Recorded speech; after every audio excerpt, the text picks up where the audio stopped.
Bentrovati, buongiorno telespettatrici, telespettatori di Antenna 3, sono le 10:20 di questo sabato 17 ottobre, lo vedete, lo possiamo vedere già insieme, questa che vedete è l'immagine di Palazzo Balbi, quindi siamo sul Canal Grande, la sede della Giunta regionale. Fra pochi minuti entreremo in diretta con il governatore Zaia che presenterà alla stampa, presenterà ufficialmente la nuova squadra di governo, gli assessori che lo affiancheranno in questa legislatura, un momento storico molto delicato da tutti i punti di vista, sotto il profilo sanitario, quello economico, quello sociale, tutti i temi che ben conosciamo. Ovviamente in questi giorni ha impazzato il toto assessori, tanti i nomi che stanno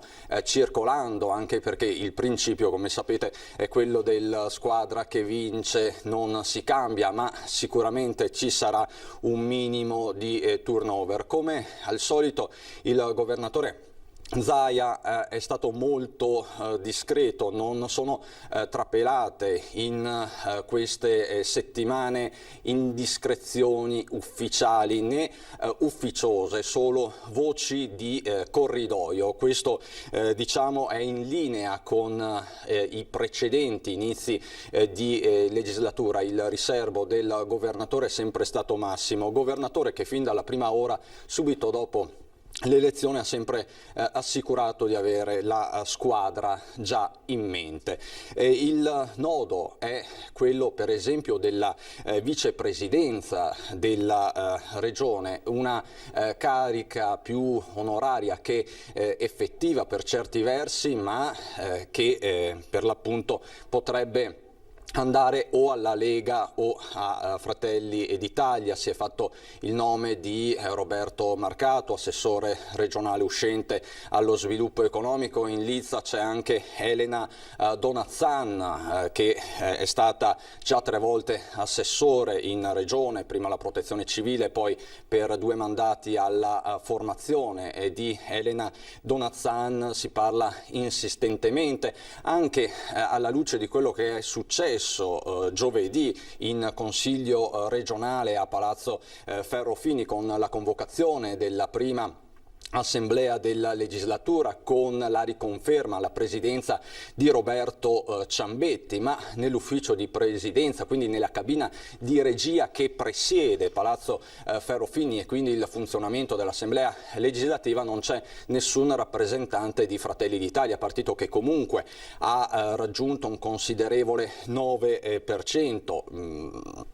Percentuale che non è risibile, soprattutto se guardiamo ai dati elettorali che hanno visto per l'appunto la conferma plebiscitaria di Luca Zaia. Quindi staremo a vedere, ci potrebbero essere anche delle new entry. Si parla del sindaco di Montebelluna Marzio Favero come assessore trevigiano. C'è poi da capire come saranno distribuiti i vari assessori provincia per provincia. C'è il bellunese Bottacin, forte di 9.000 preferenze, questo su un territorio di poco più di 200.000 abitanti. Bottacin che insieme all'assessore Lanzarin ha affiancato proprio fisicamente il governatore Zaia nella gestione dell'emergenza Covid-19. Ormai sono iconiche per certi versi le conferenze stampa, l'unità di crisi di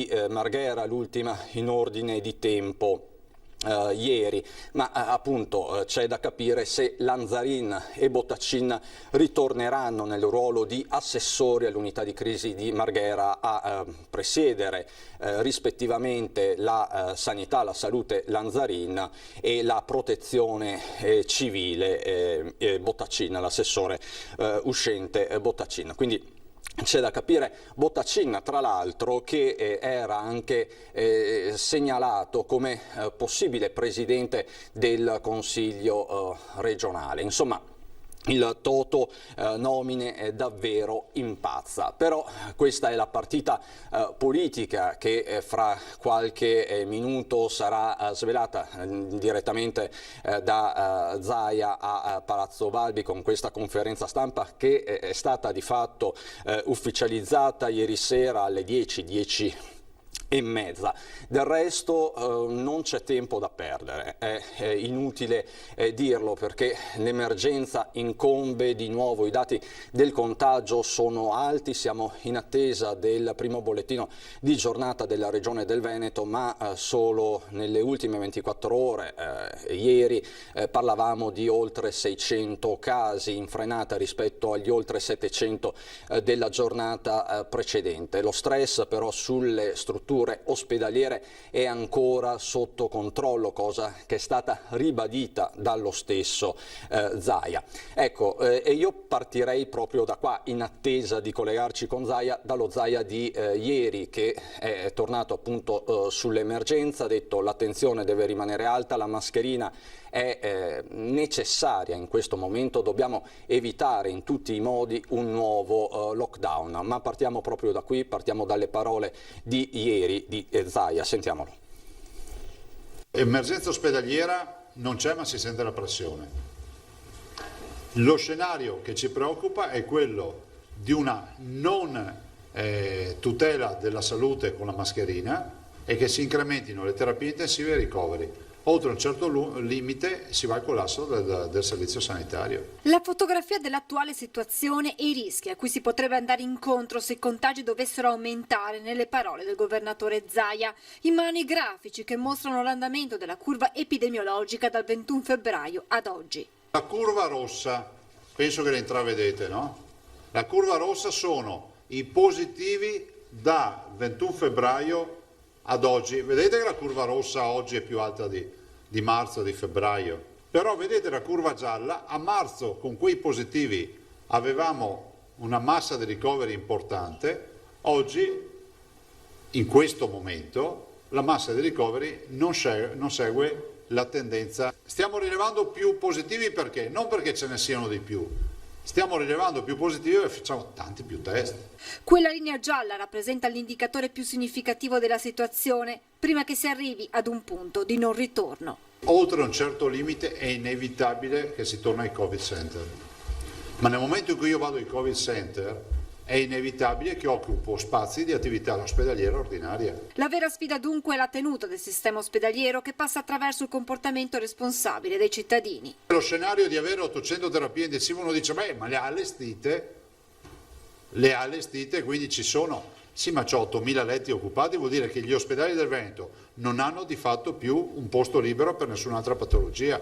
Io so di inquietare, ma vorrei far capire perché sto battendo sulle mascherine. Se il virus si diffonde è perché non portiamo la mascherina oppure la portiamo irregolarmente. E potrebbe arrivare a breve una nuova stretta proprio sull'utilizzo di questi dispositivi. Io sono convinto che qualche aggiustamento, senza complicare la vita ai cittadini, soprattutto sui dispositivi di protezione, va fatto. Mascherine da indossare anche quando sei tra amici o con familiari non conviventi, spiega Zaia, che chiede un atto di responsabilità anche ai più giovani. E a proposito di ragazzi, sul fronte scuola attualmente sono 2.715 gli studenti in isolamento, ovvero lo 0,38% del totale, 388 invece i positivi, che rappresentano lo 0,08%. Io tifo perché la scuola resti aperta, non perché si chiuda la scuola.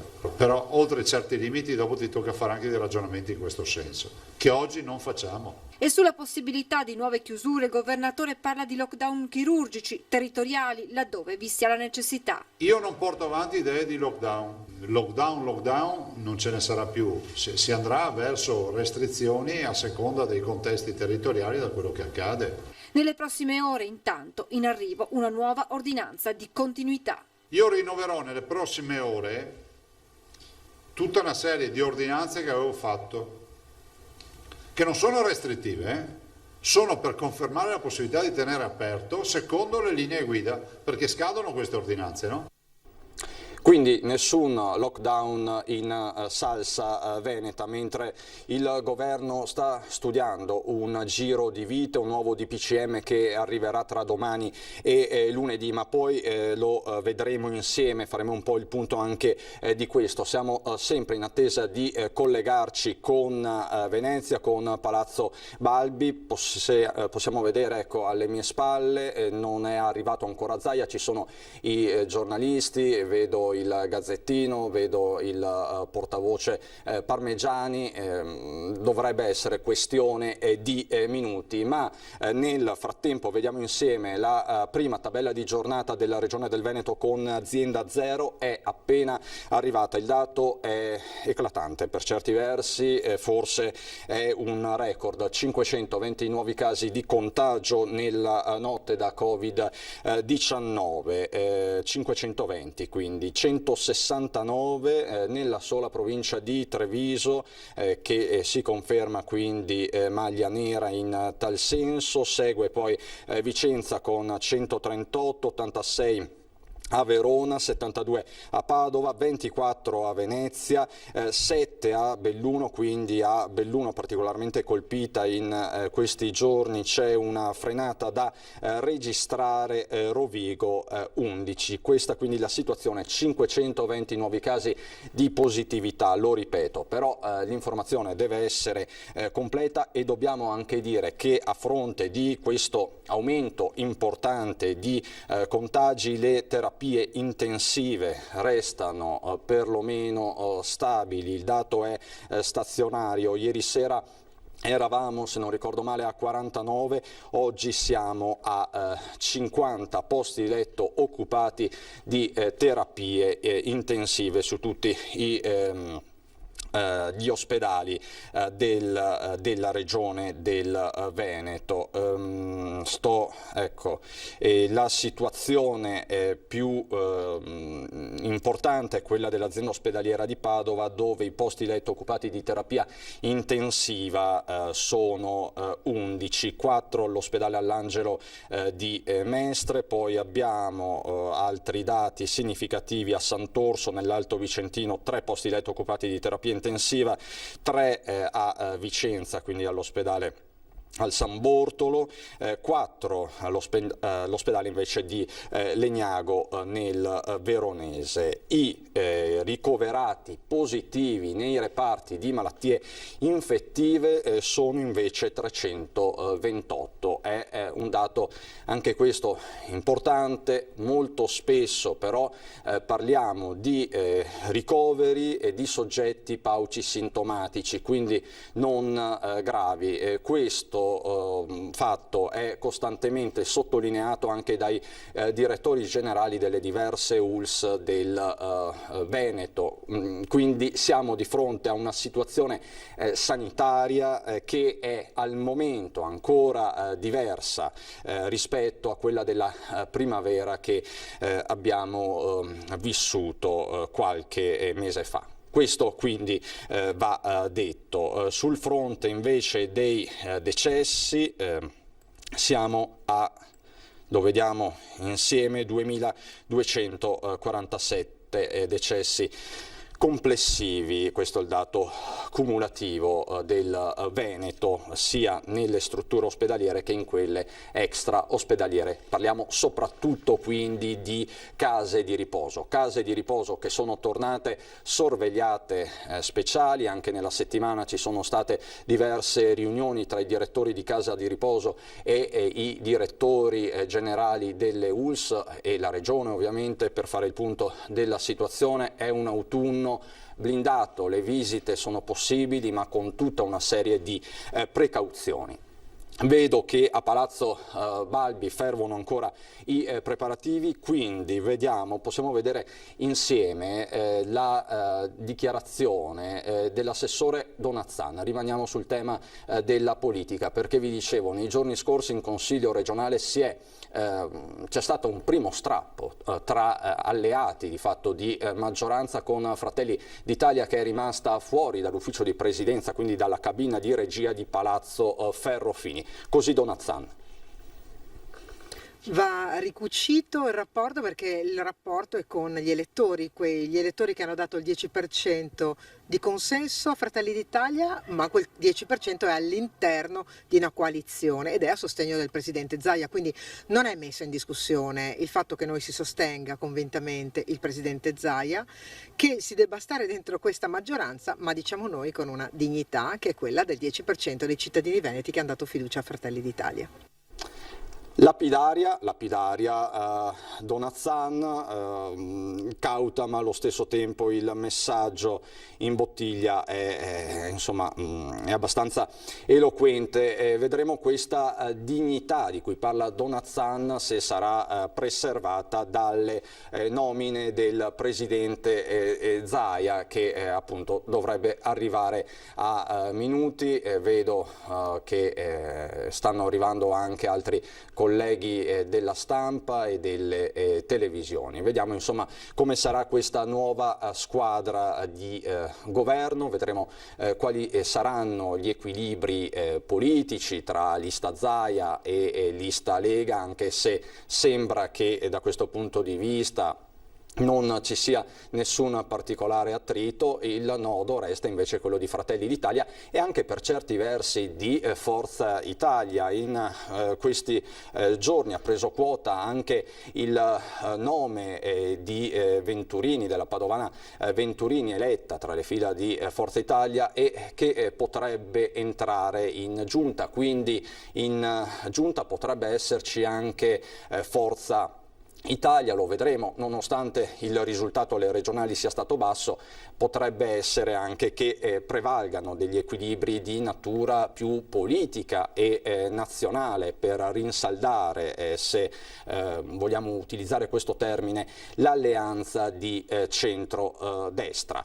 Vi dicevo che queste sono ore cruciali anche per il nuovo DPCM che dovrebbe essere emanato dal governo tra domani, domenica e lunedì, così si apprende da fonti interne a Palazzo Chigi. Tra tutte le misure diciamo così, di cui si sta parlando maggiormente c'è il coprifuoco che dovrebbe scattare alle 10 della sera, alle 22, c'è chi dice anche alle 23, un'ipotesi che sta seminando il panico, non ci sono altri modi di dirlo, tra gli operatori commerciali, i baristi, i ristoratori. Ma non c'è soltanto questa misura del coprifuoco, c'è anche un eventuale stop a palestre, negozi di parrucchiere, barbieri, centri estetici. Ci potrebbe quindi essere un ulteriore giro di vite a pochi giorni dall'ultimo DPCM, quello che ha imposto una stretta su feste private e movida. Ovviamente noi siamo in contatto con tutte le categorie. Nel corso di questa diretta parleremo con tanti artigiani per capire qual è il loro stato d'animo. Di certo nel settore degli eventi e dei matrimoni si è già perso addirittura 1 miliardo di euro nel solo Veneto. Questo è il calcolo del CNA del Veneto, una situazione davvero difficile, ma vedo che non si muove ancora foglia a Palazzo Balbi, quindi a proposito di imprenditori chiedo ad Alessandro Granziera, che è in regia, che sta monitorando la situazione, di mandare in onda il servizio di Treviso Imprese Unite, che è un sodalizio nato nei giorni neri del lockdown per dare supporto alle imprese. Un nuovo lockdown, dicono, un nuovo coprifuoco potrebbe essere la fine di tutto. Sentiamo Andrea Penzoiello. L'umore è sempre più nero.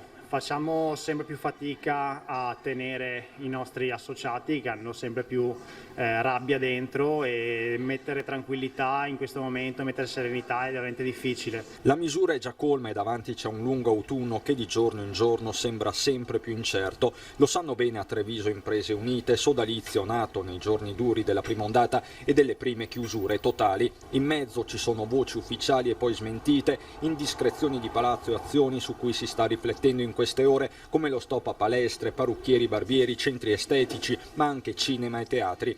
Su tutte c'è il coprifuoco alle 10 di sera sulla falsariga di quanto sta accadendo in Francia. Chiudere alle 22 vuol dire non dare neanche praticamente il tempo di aprire, perché effettivamente quella nei locali, quella nei ristoranti deve essere un'esperienza, non è più un mordi e fuggi, e se l'esperienza togliamo via il tempo non ha più senso di esistere.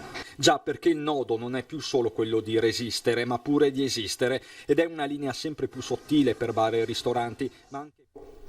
Eccoci quindi, Luca Zaia in diretta proprio ora da Palazzo Balbi. A questa convocazione che è stata un po' repentina, però vi annuncio che ieri sera io ho firmato i decreti di nomina degli assessori. Vedete lì al tavolo ovviamente l'avvocato Caramè, che è segretario di giunta, che poi provvederà alla notifica e quindi alla vidimazione della firma per la venuta accettazione da parte degli assessori che ho nominato.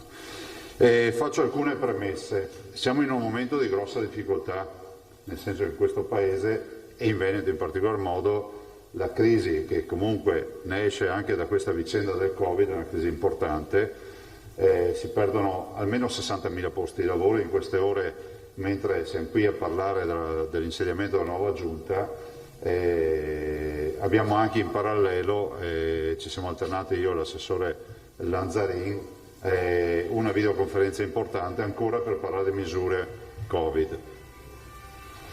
E alla luce di questo vi dico che intervengo con non poca preoccupazione alla costituzione di questo avvio di nuova legislatura, che per noi lo è oggi fattivamente con la nomina di questi assessori, ma anche con la grande preoccupazione e la grande responsabilità di una squadra che parte, che sa che non sarà una passeggiata, questo ho detto ovviamente a coloro che ho nominato, e sarà anche un grande impegno non solo per il consenso che abbiamo avuto, che è stato un grande consenso, questo oltre 76%, quasi un 77%, penso che nei libri di storia si vede e si vedrà poco un dato del genere. Quindi se da un lato c'è quella responsabilità, dall'altro c'è quella di un momento nel quale i veneti hanno bisogno di rappresentanza, di qualcuno che risolve i problemi.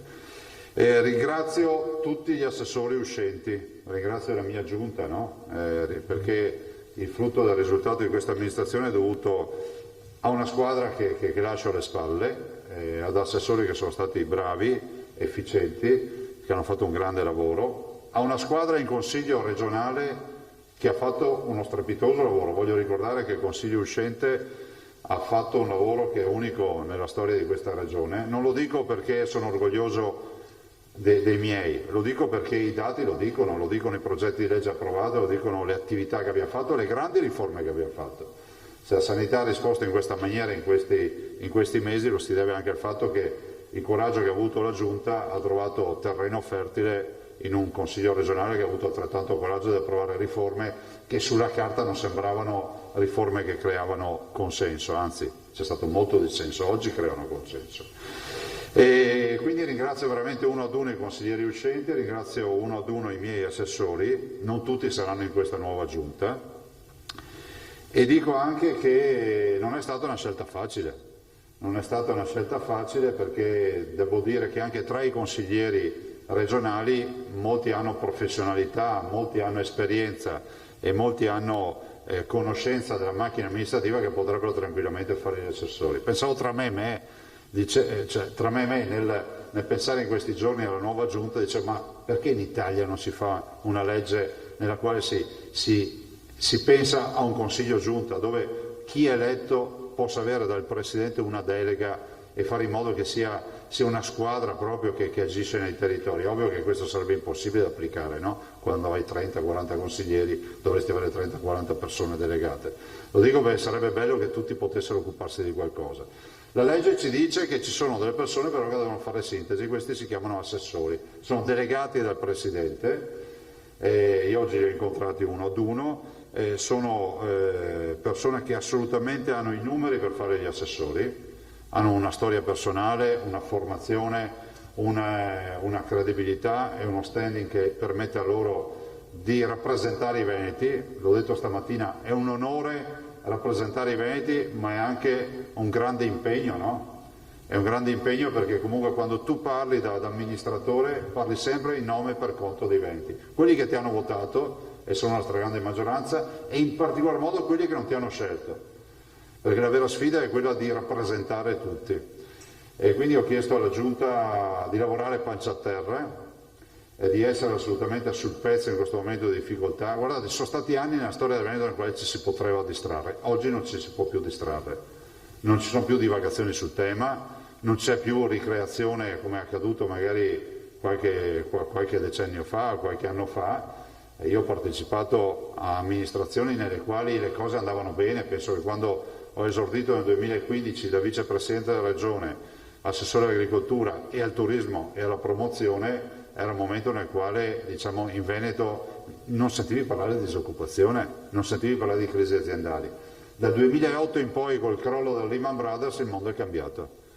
Ma è cambiato anche il nostro modo di pensare, di percepire le cose, è cambiato il nostro modo di relazionarci, è cambiato tutto quello che poi è la vita di tutti i giorni. Per cui direi che è fondamentale avere questo grande onore di rappresentare i veneti, farlo fino in fondo, lavorare pancia a terra, come dico sempre io.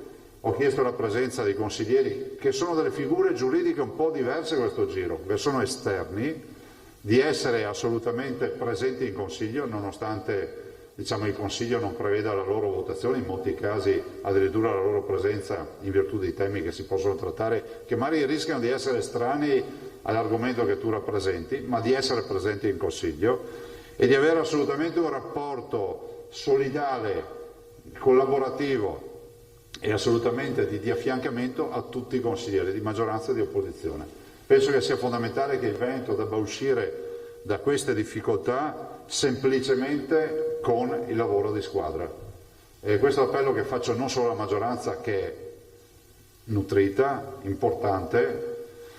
Io sono entrato in consiglio l'altro giorno, quando li ho visti seduti mi sono reso conto cosa sono 41 consiglieri, non ci avevo mai pensato, ma anche da parte della minoranza. Io penso che sia fondamentale non chiamarla opposizione ma chiamarla minoranza. Abbiamo fatto tante belle cose con l'aiuto della minoranza della scorsa legislatura e spero che ci sia un lavoro proficuo.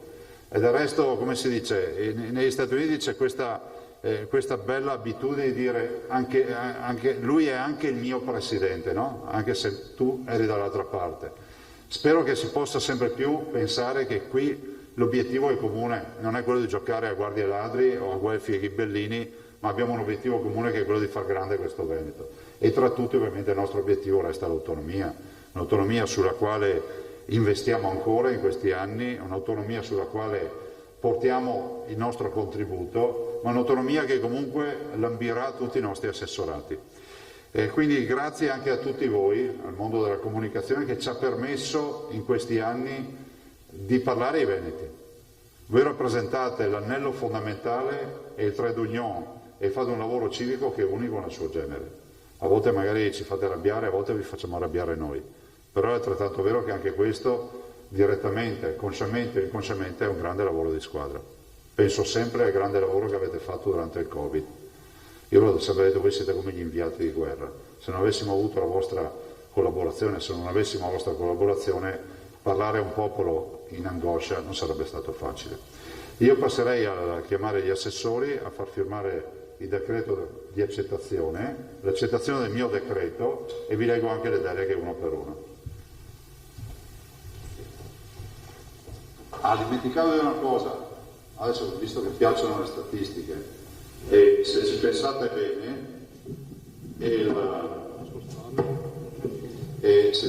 bene, poi vedrete i numeri, penso che sia la giunta anche con il maggior numero di donne in percentuale in Italia. Questo forse è la cosa che mi piace di più. Voi sbagliate a contare perché poi capirete cosa c'è. Allora, intanto inizierei dalla prima donna.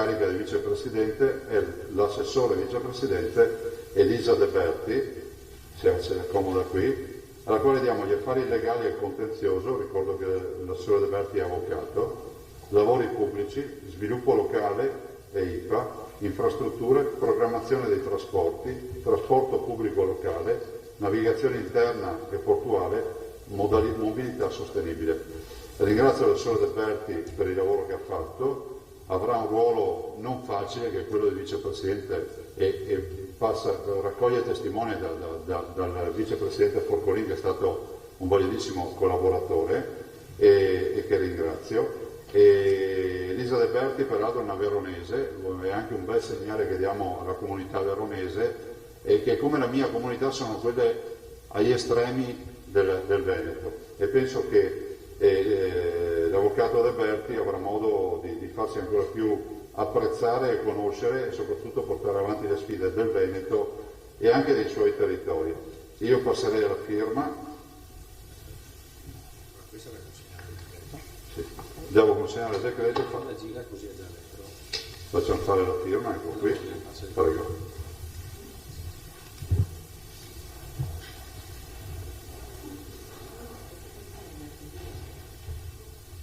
Vi do tutto, ecco, grazie, un applauso ci sta, grazie. Secondo. Poi in ordine, rigorosamente in ordine alfabetico, l'assessore Giampaolo Bottaccini. Prego, eccolo qui. All'assessore Giampaolo Bottaccini diamo la programmazione per la salvaguardia ambientale, i cambiamenti climatici, tutela del suolo e dell'aria, ciclo integrato dell'acqua, difesa del suolo e mitigazione del rischio idrogeologico, foreste, cave, protezione civile e antincendio boschivo, specificità della provincia di Belluno, coordinamento del piano straordinario, alienazioni, immobili e partecipazioni. L'assessore Bottaccini lo ringrazio per il lavoro che ha fatto fino ad ora. Ho deciso di riconfermare il blocco delle deleghe in toto.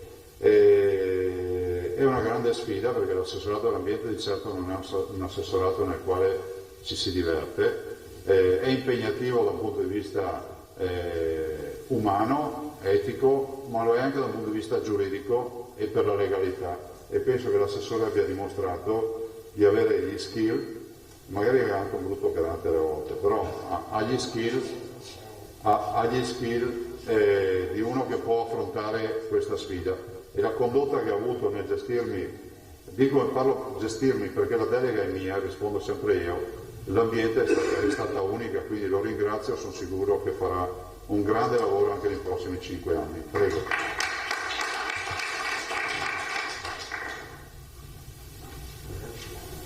Grazie. Me le prendo Mario, resta seduto. Sempre in ordine alfabetico chiamo l'assessore Francesco Calzavara. Eccolo qua Francesco. Ecco, l'assessore Calzavara lo conosco non perché è consigliere regionale, ma lo conosco da una vita, nel senso che abbiamo condiviso spesso percorsi amministrativi. A lui do un assessorato impegnativo, un po' anche rimpinguato, nel senso che è stato riassettato con alcune deleghe ed era l'assessorato, diciamo, di snodo nevralgico dell'amministrazione. Ha la preparazione per farlo, che ha fatto il sindaco, conosce benissimo di una città che lui e con la sua amministrazione, mi ricordo quegli anni nei quali puntavano, prendevano in mano gli eseri, pensavano alla nuova Miami d'Europa, ci sono riusciti a realizzarla, erano un gruppo di ragazzi, perché quanti anni avevi? 29 anni, e lui, Martini, il sindaco era Martini in quella squadra, poi è diventato lui, e hanno veramente dimostrato cosa significhi rivitalizzare una comunità.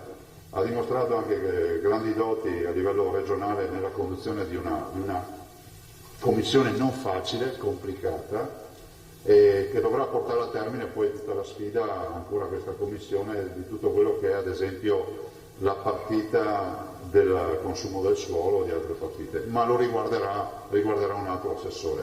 A lui diamo il bilancio e il controllo finanziario, le finanze e i tributi, i documenti di programmazione regionale, l'attuazione del programma di governo, il rapporto con il Consiglio regionale, queste sono 2 deleghe che aveva l'assessore Lanzarin, rapporti con il credito, partecipazioni societarie, risorse umane, affari generali, demanio e patrimonio. Qui sul demanio spero si risolva una volta per tutto il tema dei canoni e delle concessioni demaniali, sistema informatico, se non altro perché abita sul posto dove gli andranno a rompere le palle tutti i giorni, sistema informatico, e-government, agenda digitale, semplificazione amministrativa, trasparenza e anticorruzione, rapporti con gli enti locali, riordino in funzione di competenza regionale e funzioni metropolitane. Anche all'assessore Calzavara auguro buon lavoro, ne ha bisogno, ha dormito preoccupato e fa bene. Prego.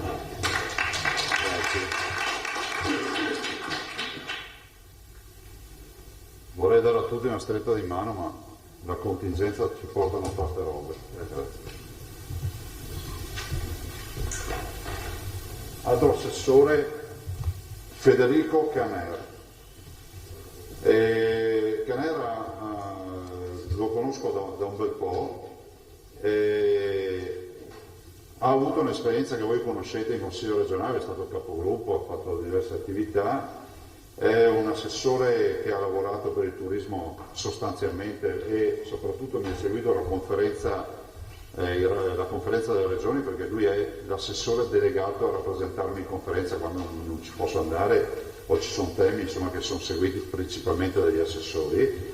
Ho voluto rimaneggiare un po' il suo referato e oggi, ieri sera gli ho conferito queste deleghe, che lui poi accetterà con la firma, e sono la partecipazione alle conferenze istituzionali in supporto al Presidente, quindi alla conferenza delle regioni, e quindi abbiamo un assessore che si specializza sempre di più. Guardate, io ho visto che le regioni che sono efficienti sono quelle che hanno una figura fissa che va. Alcune regioni hanno la scelta di mandarsi gli assessori di comparto, ma finisce che non c'è mai un filo conduttore, perché poi tutto va alla conferenza dei presidenti e quindi tutta la parte preparatoria deve fare uno che ha contezza anche di cosa accade negli altri comparti. Quindi è un assessore che fa da pivot rispetto alla trattativa nazionale.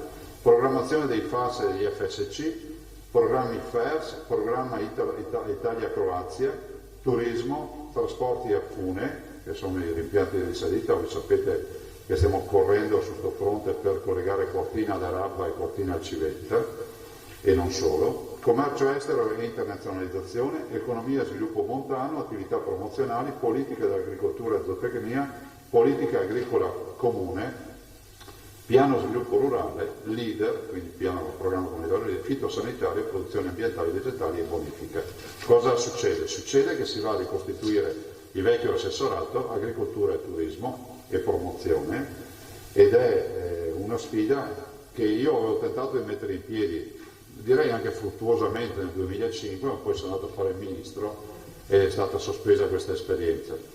Però funziona perché comunque quel mondo avrà un interlocutore unico, ovviamente è un assessorato anche questo impegnativo come tutti gli altri, e c'è questa parte importante di agricoltura, di PAC, però di fatto è anche un assessorato che già prima si occupava dei fondi comunitari FSC, FERS e FAS, per cui riesce anche ad avere una visione d'insieme di quello che sono queste strategie. Prego.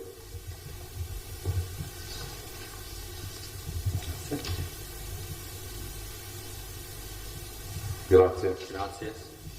Applauso ragazzi.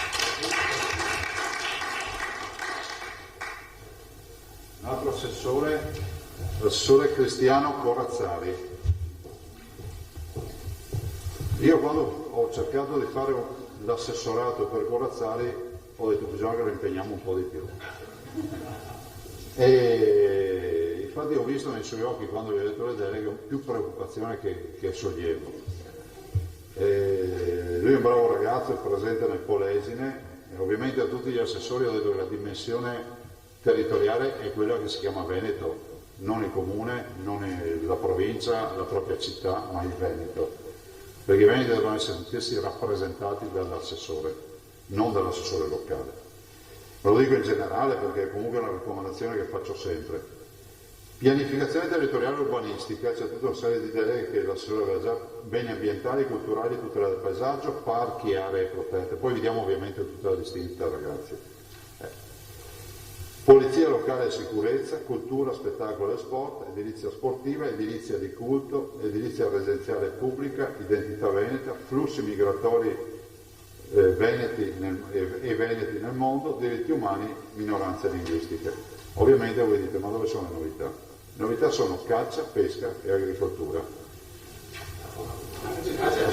E acquacoltura, scusate. Caccia, pesca e acquacoltura, scusate. Quindi l'assessore avrà un assessorato complesso, continuerà a occuparsi di quello che si occupava prima, ma seguirà anche questa sfida della pesca, della caccia e dell'acquacoltura, che sono tipiche del territorio, diciamo, rivieraschi, che lui conosce, e che quindi, soprattutto la pesca e l'acquacoltura, e che quindi riuscirà a dare risposta alle nostre marinerie, penso a Chioggia, penso a Caorle, penso a tutto il tema degli scatolari della sacca, cioè un assessore che può occuparsi del territorio perché lì ci sono quelle attività.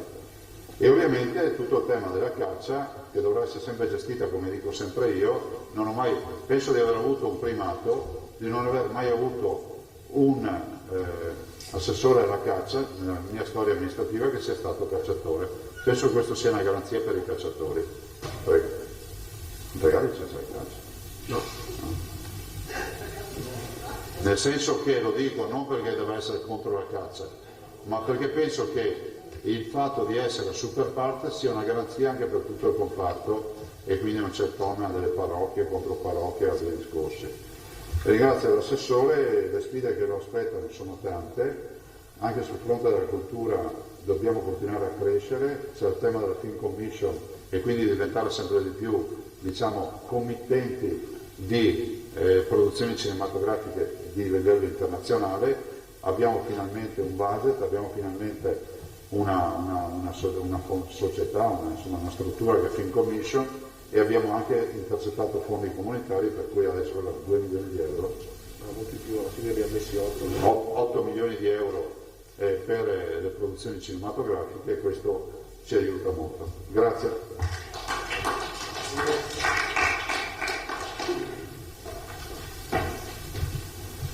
La sorella Elena Donazzan, prego Elena. Non ha bisogno di presentazioni, è sempre stata con me l'assessore della formazione, delle politiche del lavoro, di tutto quello che sono, vi leggo le deleghe che ci mettiamo meno, diritto allo studio, scuole paritarie, edilizia scolastica, programmazione della formazione professionale, gli FSE, programmi comunitari, politica del lavoro, pari opportunità, università, ricerca fondamentale con riferimento ai rapporti con le università venete, gli istituti di ricerca nazionali e regionali, accordi di programma quindi del Mise.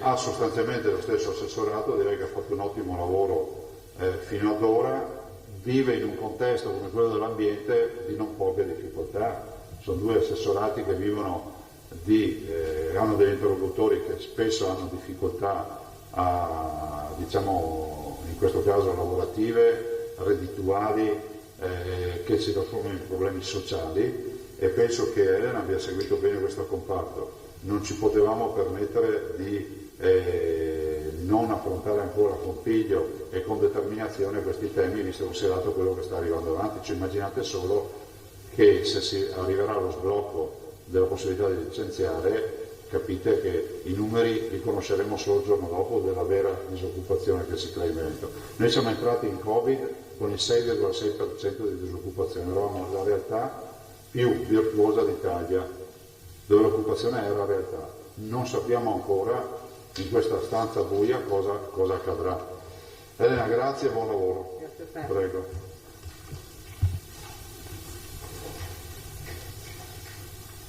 Grazie.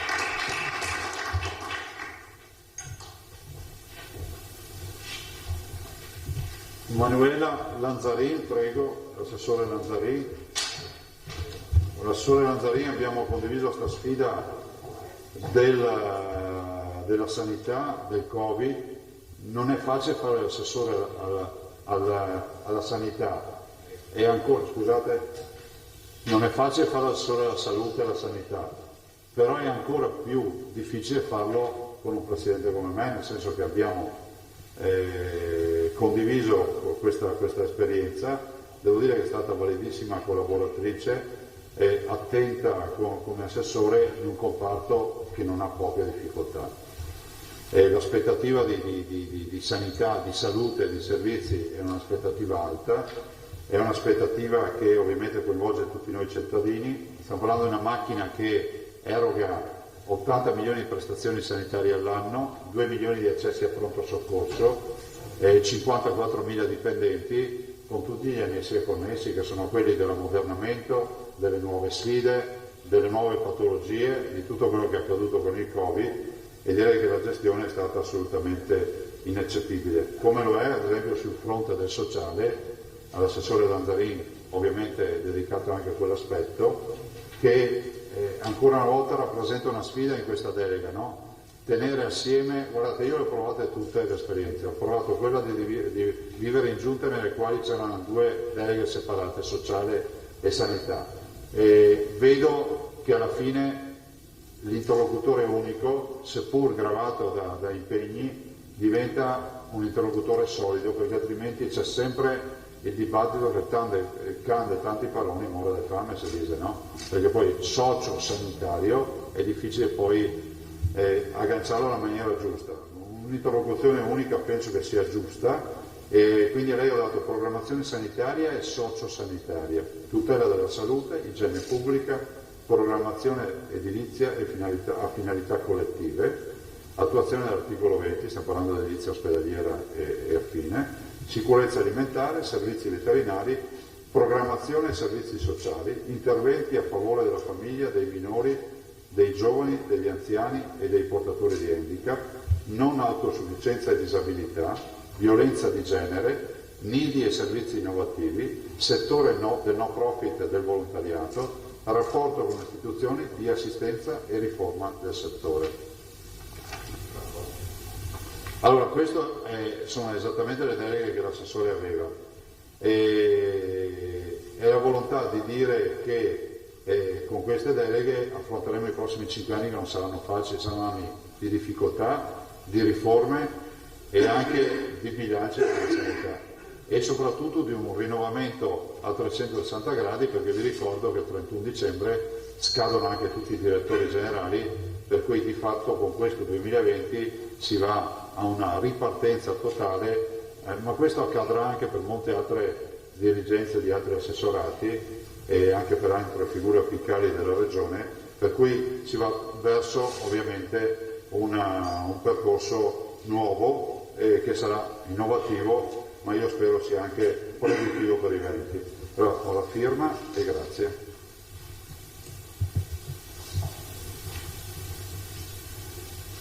Grazie. Sì, è inutile che vi dica applauso, grazie.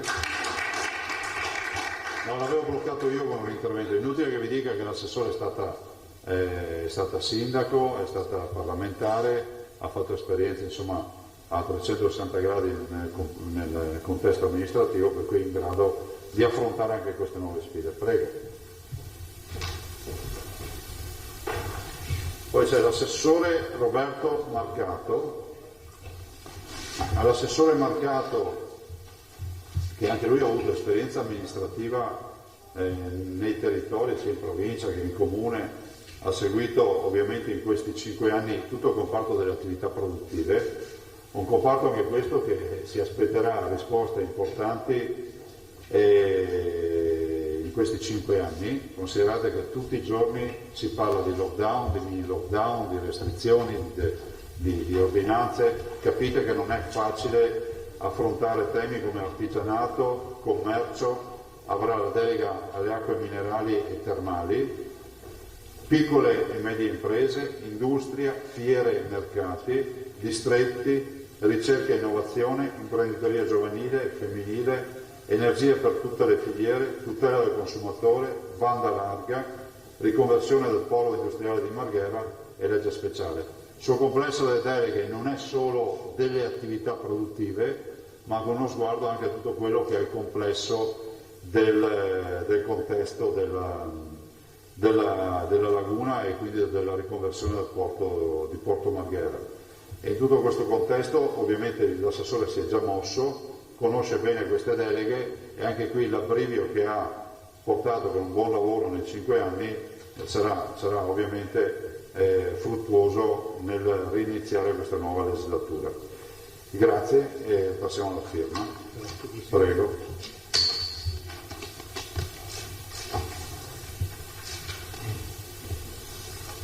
Firma anche oggi. Grazie, l'applauso, grazie. Grazie, e con l'assessore Marcato si chiude la giunta, nel senso che ho fatto una scelta quantomeno iniziale, dettata semplicemente dalla volontà anche di dare un segnale di un po' di austerity, almeno in questa fase, e di confermare 8 assessori, dei quali 3 sono donne, e ringrazio tutti per la disponibilità. Abbiamo chiuso questa legislatura in 8, proviamo a riaprirla in 8. Mi rendo conto che, scusate, 8. E scusate del fatto che non vi ho avvisato per tempo, però dico che è fondamentale pensare anche a chi è a casa e ci guarda, no? I cittadini ci guardano e ci giudicano, è una frase che dico spesso ai miei assessori. Penso che questa idea di partire già con una squadra ridotta dia già un segnale. Non vi dico che poi il futuro potrebbe rivelare che non ho nulla in mente, che sia chiaro. Restano 2 posizioni, però insomma ho visto, è accaduto già con la prima uscita con l'assessore Coletto che abbiamo fatto il nuovo assembramento sociale e sanità. Sembrava impossibile, ma poi insomma ce l'abbiamo fatta. Forse questa anche è una modalità per ragionare con una nuova visione. Comunque sono 8 assessori, sono tutti strutturati come avete visto. Ovvio che lo puoi fare solo se non hai matricole, neofiti o nuovi che vogliono sgambare e farsi un'esperienza. In quei casi deve avere molti più assessori e cominciare da delle deleghe molto più soft. Questi sono tutti profili che sono in grado di adempiere alle funzioni che gli ho attribuito. Questo deve essere chiaro. Tutta gente che ha esperienza, scusatemi l'espressione, che ha esperienza amministrativa, sociale, sono persone conosciute dal territorio e penso che per questi miei ultimi 5 anni sia fondamentale approfittare di questo abbrivio che portano. La mia grande preoccupazione, ve lo torno a dire, è che quello che ci aspetta non sarà un contesto facile e schierare diciamo, le persone più esperte non è irrilevante in un contesto come questo. Io non ho altro da aggiungere, ringrazio l'avvocato Caramel per l'assistenza che come al solito mi ha dato in maniera ineccepibile. Ripeto, i decreti li abbiamo fermati ieri sera, quindi data delle mie nomine è di ieri, l'accettazione è di oggi e quindi abbiamo voluto anche essere rispettosi dei famosi 10 giorni, anche se il termine non era perentorio, non è perentorio e anche se oggettivamente la programmazione è venuta a singhiozzo, perché voi capite che con la nuova legge ci sono le surroghe, perché praticamente tutti mandano in surroga e avranno il loro primo dei non eletti e quindi possiamo anche dire i nomi, sono Pan, entra Giuseppe Pan da Padova, facciamo una Possamai Giampietro per Treviso, così vi evito tutta la stavanda in cerca dei nomi. Giovanni Puppato per Belluno. De Berti? Marco Andreoli per Verona. Roberta Vianello per Venezia. La Vianello peraltro è anche oggetto del ricorso su Baldin, quindi se dovesse vincere il ricorso entra Zebellin, Flavio Zebellin. E via 5 Stelle. Sì. Per Vicenza? Gio Formaggio. Per Vicenza ancora? Milena Cecchetto.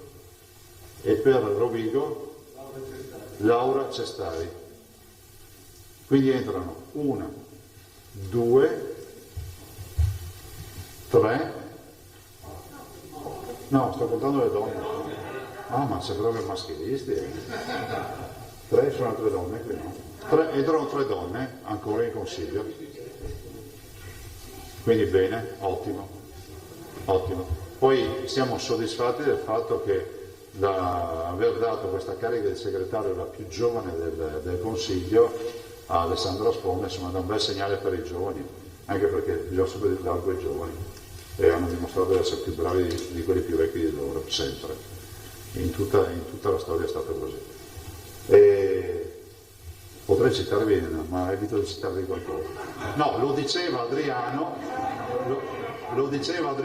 se no Crozza non sa cosa fa, lo diceva Adriano perché nel scrivere le memorie, voi sapete che lui succede a Traiano e scrive a Marco Aurelio. Lui aveva circa, si calcola, poi le memorie non sono memorie sue, le ha scritte io al Senato, e c'è una finzione, no? Però lui aveva passato i 60 anni e scrive a questo ragazzo che ne ha 14, che è Marco Aurelio, e gli parla, no? Sapendo già che diventerà imperatore, poi Marco Aurelio diventa imperatore, e di fatto dice sei più bravo di me, dice Adriano a Marco Aurelio, lo si capisce da come gli racconta la vita, e quindi sempre investire sui giovani. E domande ragazzi? Prego. Sì, no, si può? Se la voce, se no Il suo Marco Aurelio. Prego. Ma sai, prima deve morire Adriano, se lo capisce dalla lettura, non è che gli ha messo lì, no, nel senso, io penso che c'è una squadra strepitosa, penso che sia logico che questa domanda che tu fai poi un po' sia accarezzata, no? Sarà sempre più accarezzata nel tempo. Io dico sempre che le successioni avvengono naturalmente. Guarda, io non ho mai cercato le cariche che ho avuto, vi sfido di trovare uno che abbia detto Zai me l'ha telefonato con una carica. Mi hanno chiesto di fare il ministro e per un mese, chiedetelo a Gobbo, ho detto che non volevo farlo. E io penso che il naturale candidato o candidata, cominciamo anche a metterci femminile su questi tempi, anche qui no? C'è un po' di maschilismo, parliamo sempre del maschile, perché non potrebbe essere una donna? E non è che c'è in mente una donna, dico che il naturale candidato o candidata sarà colui o colei o colui che avrà lavorato, perché poi queste cose accadono per caso ma non sono un caso, ci si qualifica sempre sul terreno di battaglia. E guarda, io spero che questa amministrazione investa sempre di più nei giovani, e lo farà per quello che riguarda me, perché i giovani sono il nostro futuro. Soprattutto in un mondo che cambia così velocemente ha bisogno di gente che ha apertura mentale. E comunque questo Veneto in questi anni ha dimostrato di avere l'apertura mentale. Se posso completare poi striscio, ecco una domanda. Ma non avete il microfono? No, ci hanno detto di gridare. No, perché non possono fare. Non possono Va bene. Va bene. Poi siete tutti, non siete tutti... Le crediamo sulla parola. No, fa do testa. Va bene. Ecco, una domanda meno aulica di prima. Portate del gel poi, per favore. Dicevo, lei qualche giorno fa, in un momento così magari un po' di abitazione, trattative, confronti, incontri, tirate dalla giacchetta, ha detto qui c'è gente che si candiderebbe anche a guidare lo shuttle, mentre io quando mi hanno offerto appunto l'incarico di ministro non sono andato avanti un mese a dire ma no, cercate qualcuno più bravo di me. Allora la domanda è, questo assetto diciamo condensato di giunta, no? Un assetto ristretto rispetto a prima, è frutto di una scelta di partenza o è frutto anche di una mediazione rispetto alle spinte del territorio, alle aspettative? Nessuna mediazione, ringrazio i partiti della coalizione, il mio partito, che è il partito di riferimento, che ha la maggioranza quasi assoluta su tutta la squadra, anzi ce l'ha, però non è il partito, se stiamo fermi però col microfono che si sente, e non è il partito che vuole fare prove muscolari. Dico semplicemente ringrazio la Lega perché minimamente mi ha chiesto nomi o mi ha dato nomi. Ringrazio Fratelli d'Italia perché minimamente mi ha detto nomi o altro, nel senso che la decisione è mia, perché l'assessore Donanzan è ovvio riferimento di Fratelli d'Italia politicamente, ma è anche vero che ha sempre lavorato nella mia giunta, e Forza Italia che non ha avanzato alcuna pretesa.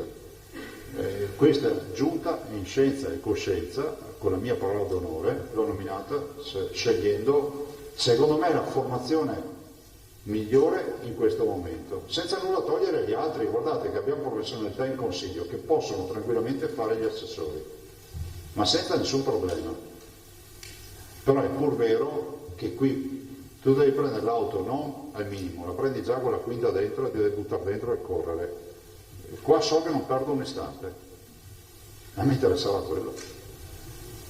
Però no, guardate, i partiti vanno ringraziati e ti ringrazio per la domanda, scrivetelo. Perché io so che si vive del genere metropolitano, ma io non ho, sono stato libero come l'aria nel farmi sta giunta. Cioè non ho avuto pressioni, zero. Leggevo i giornali, ho detto così perché leggevo i giornali, e siccome quando vedi un nome ripetuto più volte, immagina anche che qualcuno lo faccia scrivere, no? Giusto Filippo? Può anche essere. Sì.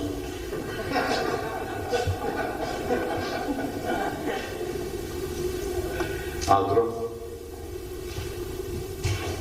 Piero.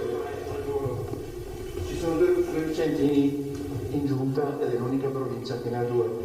Però mi sembra di capire da come lei parla che sono state più scelte personali e anche politiche legate all'appartenenza a due partiti diversi, che è una premiazione speciale alla provincia, sbaglio. Guarda, nel caso dell'assessore Donanzan abbiamo messo assieme due cose, no? La volontà di dare l'unico aspetto politico, dare un segnale anche a un compagno di viaggio, che è Fratelli d'Italia, per dare, insomma, come si può dire, un punto di rappresentanza. Penso che sia anche un atto, come si può dire, di assoluta lealtà, perché se guardate i numeri, penso che siano incrementi i numeri, mi spiace per tutti gli altri. E poi c'è stata questa sovrapposizione favorevole del fatto che l'assessore è un assessore che io conosco, che ha lavorato bene, per cui non sono stato lì a guardare, non me ne vogliano gli altri possibili potenziali candidati che non conosco di Fratelli d'Italia, ma per me questa è la soluzione. Guardate che la legge è chiara, dice che il Presidente delega gli assessori. Non è che alla festa tutti vogliono delegare il nome per conto del Presidente, il giorno che viene fuori a casa mia sono cavoli del Presidente. Per cui è giusto che se sono problemi miei, se succede qualcosa, è accaduto qualcosa in passato, ve lo ricordate? Io ho dovuto andare avanti 20, 30, 40 telecamere a dire ho un assessore, ho con difficoltà, sto parlando della mia prima legislatura. Quindi è giusto che così si fa, appunto. Quindi non dateci componenti territoriali e robe, così è. Però tutte le province sono rappresentate, questo sì, dalla più piccola alla più grande. Ecco, mi fa sorridere quando vedo gente che parla del peso del territorio, vuol dire non sapere cos'è una pubblica amministrazione. Prego? Non il peso fisico, perché il peso fisico lo devo fare un presidente di commissione a questo punto. No, cioè come dire, perché il peso territorio è Zaia di Treviso, cosa vuol dire? Niente, io sono presidente di tutti, non è che faccio i provvedimenti per Treviso, cioè sarebbe grave. Capisco la soddisfazione, ma non è così che lavorano l'amministrazione. Prego. Presidente, c'è stato qualcuno che ha detto di no? No. Ma no, perché ho contattato 8 persone responsabili e mi hanno detto di sì, tutte preoccupate, questo ve lo posso dire, per il momento storico, questo scrivetelo, non ho visto salti di gioia, ho visto visi pallidi, come si diceva una volta, no? Nel senso ho visto la gente impallidire, e per il peso degli assessorati. E anche questa è una novità, no? Ma uno dice, ma quali sono le novità della Giunta? Il peso degli assessorati. Altro?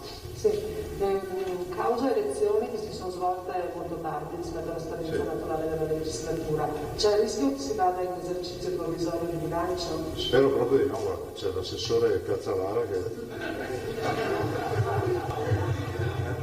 che c'è già allora io ho seguito il bilancio in questo frangente, l'assessore Forcolini ha fatto un ottimo lavoro e quindi non ha lasciato un incompiuto. Io l'ho seguito in questo mese e mezzo e oggi il bilancio è presentabile, cioè nel senso che penso che l'assessore nel giro di una settimana possa tranquillamente depositarlo, quindi prima di dicembre lo votiamo. Quindi dovete già l'atto cifre da darsi o lo sappiamo? Dovete aspettare, anche perché voglio che l'assessore le veda. Ciao Marco, sento, buongiorno. Volevo capire, fatta la squadra, diciamo così, politico-amministrativa, c'è adesso anche la macchina da resettare un attimo perché vanno via figure importanti come anche il segretario di Giunta Caramel, è già andata via la segretaria della programmazione Bramezza, mi pare che anche il capo ufficio stampa è in scadenza, tu pensi, hai già delle idee su questo, sui bandi? Ma modo che non ti risponda più per tutta la vita a tempo, no? No, ma non è nel senso che è un dato di contratto. Ma Gianni è confermato, state tranquilli. Che Questa è una notizia, per esempio. No, lui lo sa da sempre, deve solo calmarsi un po' e non incazzarsi di meno, per il resto è un fuori classe. Sono i cavalletti in mano.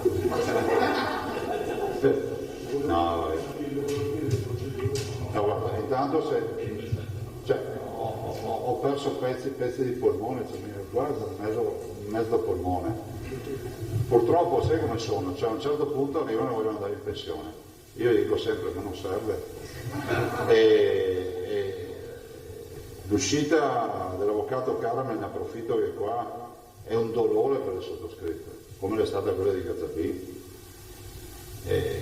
Caramel se ne va ed è figura cruciale di legalità. Guardate che io quando vedo la gente che parla sui giornali delle giunte, ma vi rendete conto? Noi abbiamo l'obbligo della legalità, non di fare giocare alla battaglia navale, di legalità. E l'avvocato Caramel l'ha garantita la legalità. Cioè noi abbiamo fatto un percorso in tonso in 10 anni, in tonso, che non è proprio da tutti. Dopo sono anch'io bravo, però lui, nel senso bravo, scusatemi la battuta, che faccia una vita quasi monacale per evitare casini. Però lui ci ha dato un supporto amministrativo, è avvocato amministrativista. Voi sapete che in giunta tu puoi nominare chiunque a fare il segretario. Cioè, avendo titolo, anche tu di sindacato, cioè va bene, basta che sia laureato, giusto? Quindi io ho fatto la scelta di un avvocato amministrativista e penso che sia stata una scelta vincente. E vedremo di tenerlo coinvolto sempre l'avvocato Caramel. Intanto serve l'autonomia e l'osservatorio, che è per noi la vera sfida. E dopodiché hai ragione, cioè, abbiamo i vertici, brutto dirlo, decapitati, no? Nel senso naturalmente in uscita, e che sono appunto il direttore generale, il segretario di giunta, il capo di gabinetto, io sono anche senza capo segreteria da quando è andato via Volpato, insomma cercheremo di rifare il direttore della sanità, perché poi non è un mistero, a me spiace perché abbiamo fatto un ottimo lavoro con il dottor Mantoan, però anche lì non è un mistero, poi c'è il tema dell'incompatibilità, no? Avendo lui in procinto la conferma, anzi è già deliberato, adesso penso deve firmare il contratto di AIFA, di Agenas, e tutti i direttori generali poi delle ULS se ne vanno, nel senso se ne vanno, cioè sono tutti in rinnovo, e poi anche a livello dirigenziale ci sono dei concorsi, insomma è una macchina, capite, macchina tutta nuova, con assessori tutti nuovi, voi capite, cioè ora che ti capisci come funziona quello scotto, passano anni, perché loro lo sanno, dico sempre una frase spesso agli assessori: guardate che 5 anni passano in fretta. Quante volte ve l'ho detto? Guardate che 5 anni passano in fretta, cioè devi fare più veloce che puoi. Buon Marco?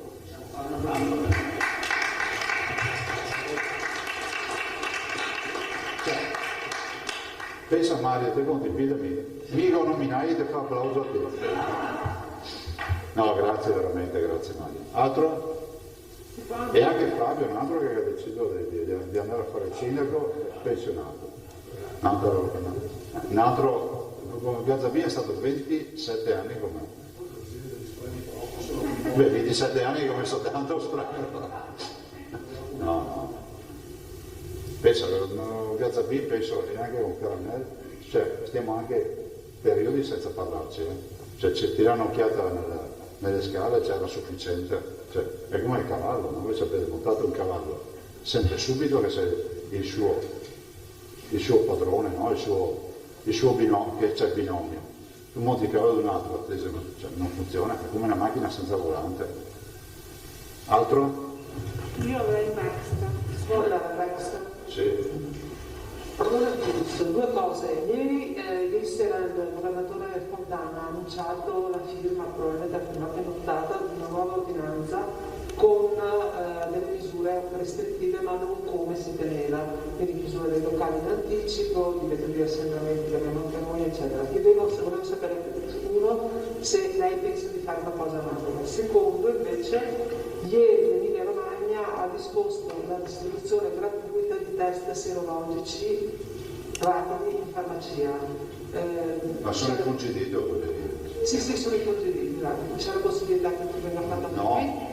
No, perché noi non abbiamo fatto questa scelta, nel senso che stiamo investendo sui tamponi rapidi e il dottor Rigoli, tra l'altro anche stamattina l'ho sentito, sta lavorando alacremente a questo test in autosomministrazione da diffondere.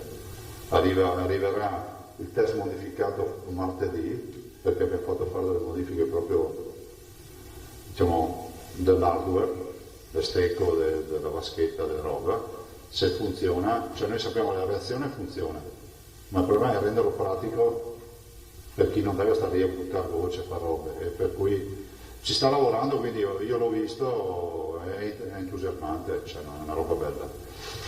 Quindi, dopodiché invece rispetto alle ordinanze, sai, bisogna vedere la situazione epidemiologica al piano di sanità pubblica. Stiamo ragionando assieme agli altri governatori di tanti temi. Non nego che anche sulla scuola, vedo che il mio ragionamento che sembrava fuori di testa, vedo che tutti lo ricordano a livello nazionale. In questo momento noi non abbiamo in animo di fare ordinanza. Ovvio che adesso abbiamo questa videoconferenza in corso, poi sentiremo in giornata anche le evoluzioni rispetto ai colleghi. Il CDS ieri sera aveva chiesto, aveva suggerito la chiusura dei centri estetici, banchiere, palestre, l'hanno smentita? Ok. No, perché la domanda era se ci fosse un'indicazione di questo genere, lei può fare qualcosa di allargato? Guarda, in questo momento, oggi no in Veneto, ma anche perché se mettiamo le mani a un'attività, cioè a cascata, come fai a chiudere un parrucchiere e tenere aperto un ristorante? Come fai? La domanda era se per caso lei può disporre che rimanga aperta. Non posso disporre, perché il DPCM prevede solo misure restrittive, però insomma prima di arrivare lì bisogna che ci parlino. Sì. Altro? Grazie ragazzi, grazie, buona domenica, buon sabato. Sì, una foto di gruppo. Dove la facciamo?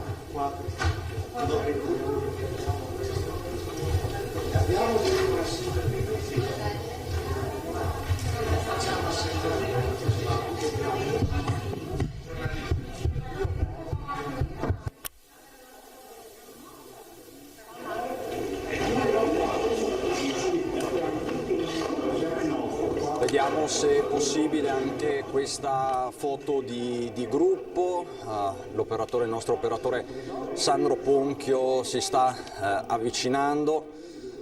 Come avete visto, tante conferme, una sola new entry. Ecco la nuova squadra di governo che governerà il Veneto da qui ai prossimi 5 anni. Tante davvero le sfide.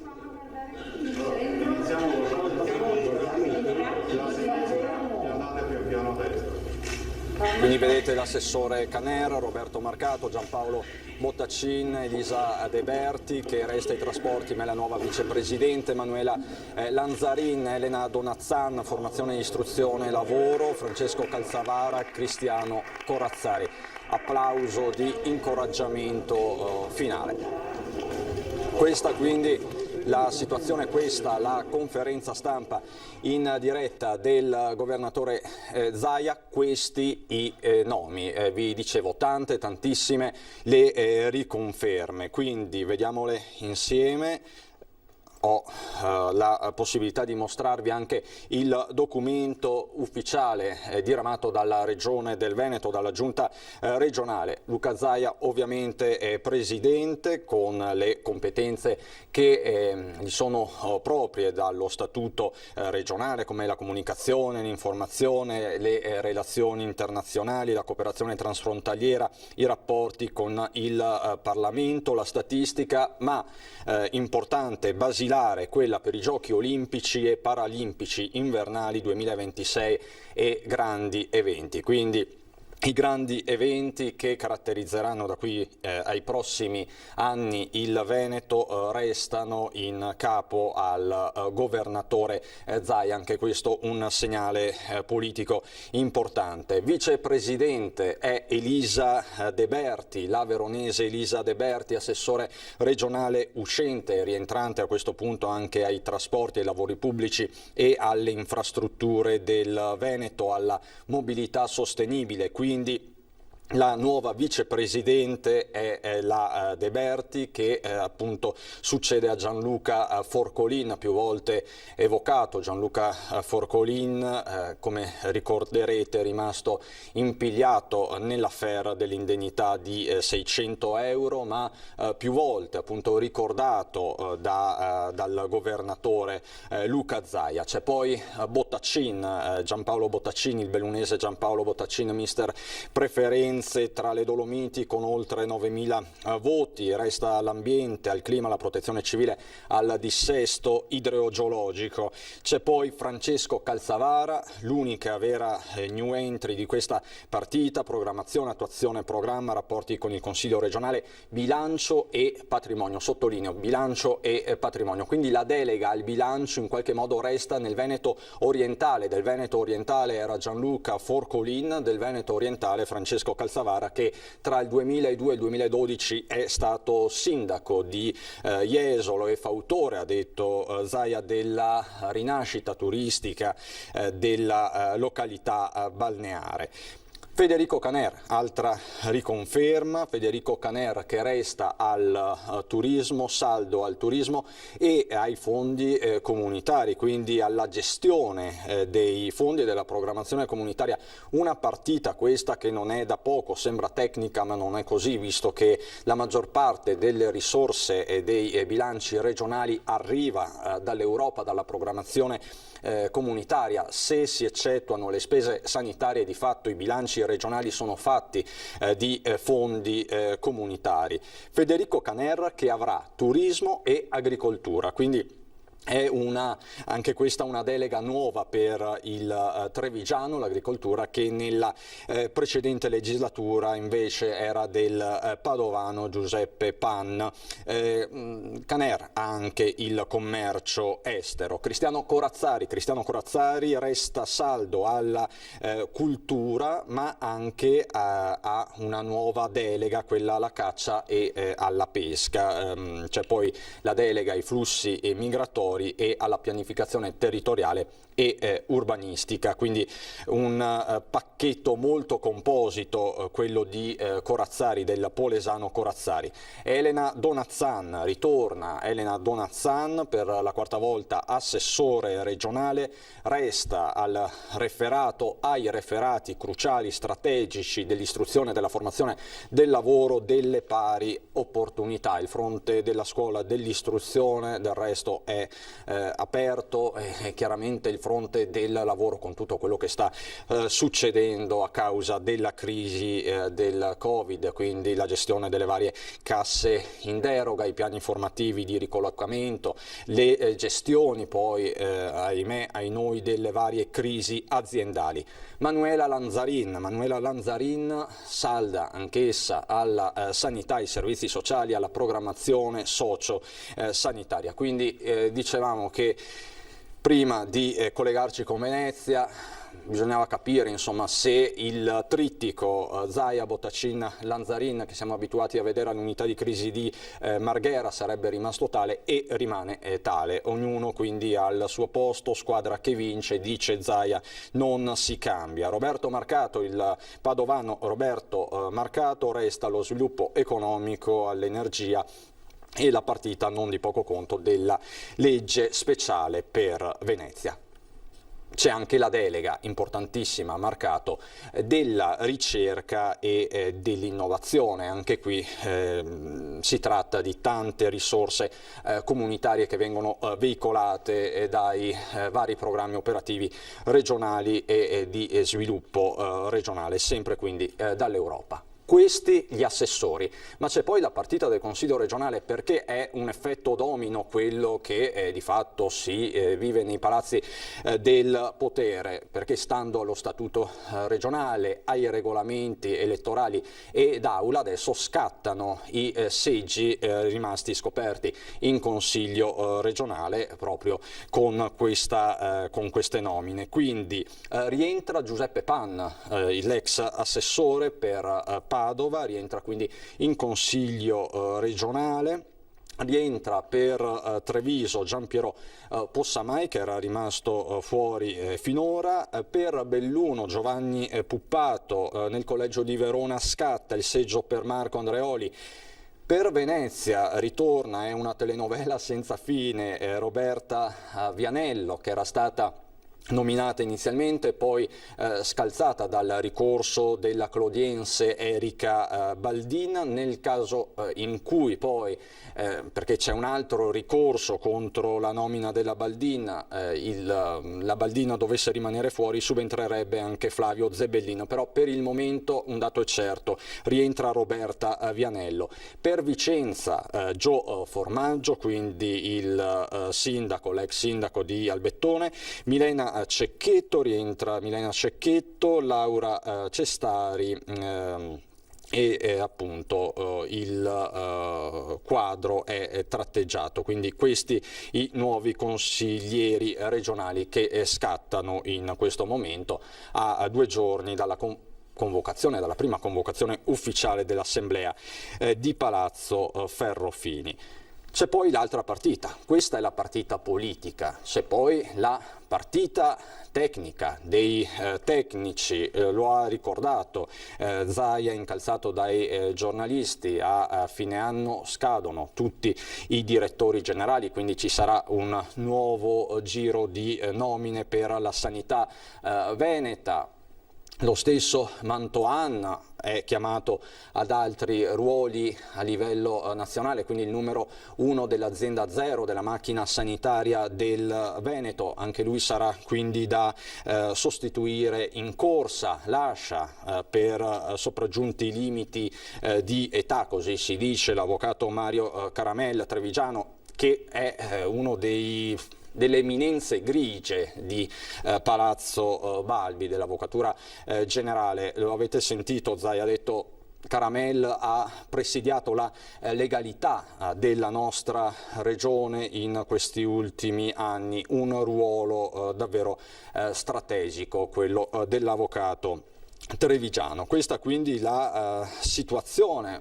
Ricordiamo che la Giunta, da un punto di vista tecnico, ha perso proprio per causa pensionamenti pezzi da 90 come Fabio Gazzabin, che poi è diventato sindaco di Arcade un mese fa. Insomma, anche qui c'è un quadro da ricostruire, perché poi a tirare le fila tecniche dell'azione politica amministrativa di Zaia della Giunta sono per l'appunto i funzionari. Zaia poi ha detto anche altro, e lo sottolineo perché va detto: non ho subito pressioni politiche da parte dei partiti, ho agito in piena coscienza, in maniera quindi libera, senza pressioni. Il riferimento è a Fratelli d'Italia, il principale alleato con un 9-10% che comunque pesa. Nessun assessorato è andato, nessuna delega è andata a Forza Italia, ma anche qui Luca Zaia ha detto: non ho subito nessuna pressione da Forza Italia, quindi da questo punto di vista ha rivendicato il governatore del Veneto la piena responsabilità di quanto fatto. Questa quindi la situazione sul Canal Grande a Palazzo Balbi, la partita, diciamo così, politica a un mese di fatto dalle elezioni, si può dire conclusa, e adesso il lavoro da fare è tantissimo. C'è l'emergenza Covid sul fronte sanitario, su quello economico e quant'altro. Riprendiamo in mano la tematica a livello generale e la riprendiamo dando una scorsa a quello che sta succedendo a livello nazionale, perché fa discutere per esempio la stretta adottata dal governatore della Campania, De Luca, che ieri ha lanciato una invettiva contro Halloween e ha già preannunciato un coprifuoco per tutto il weekend dedicato appunto a questa festa americana. Partirei proprio da qui, dalle parole di De Luca, per sviluppare tutto un ragionamento. Sentiamo De Luca intanto.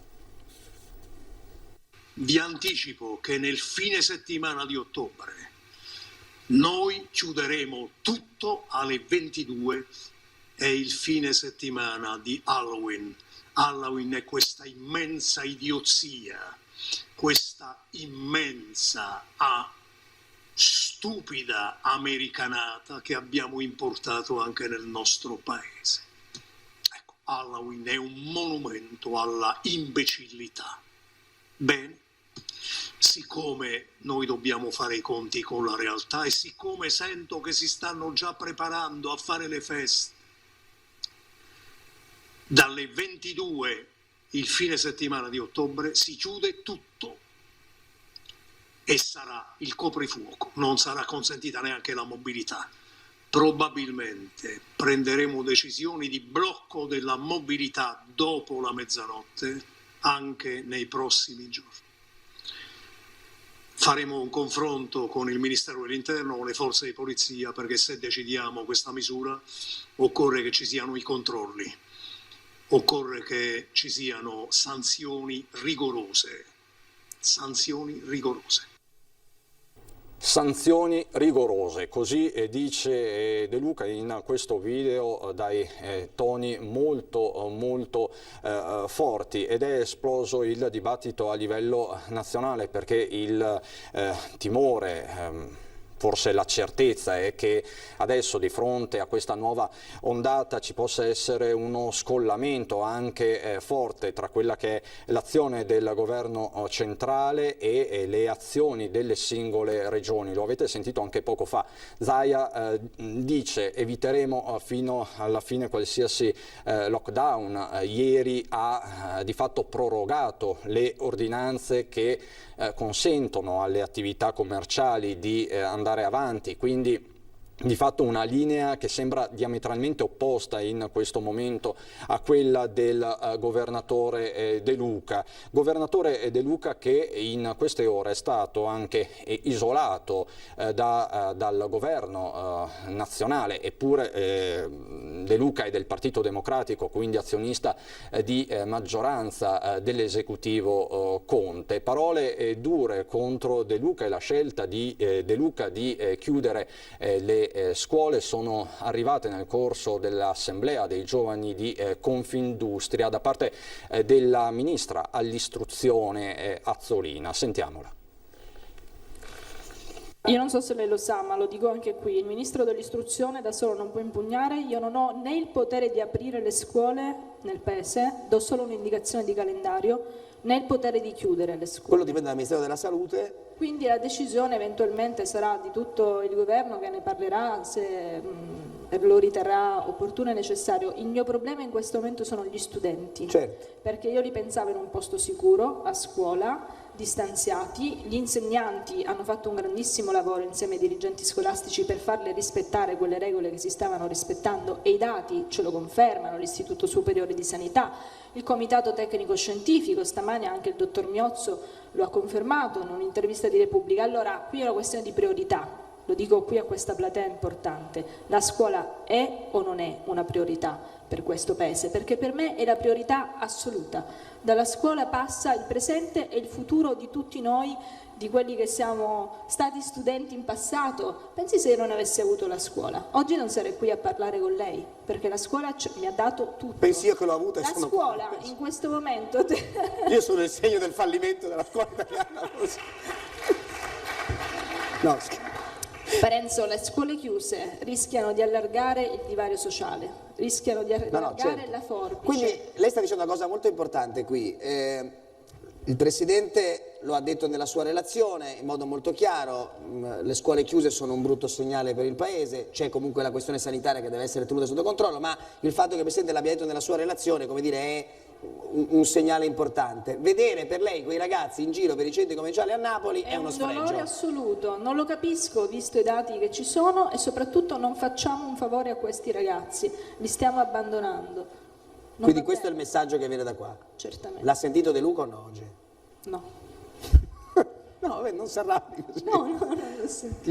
Sono disponibilissima a dialogare con tutti come faccio sempre, però ecco, chiedo che ci sia massima attenzione nei confronti delle nuove generazioni. I giovani in questo Paese sono stati dimenticati abbastanza nel passato. Penso che questo governo li debba valorizzare il più possibile proprio partendo dalle scuole.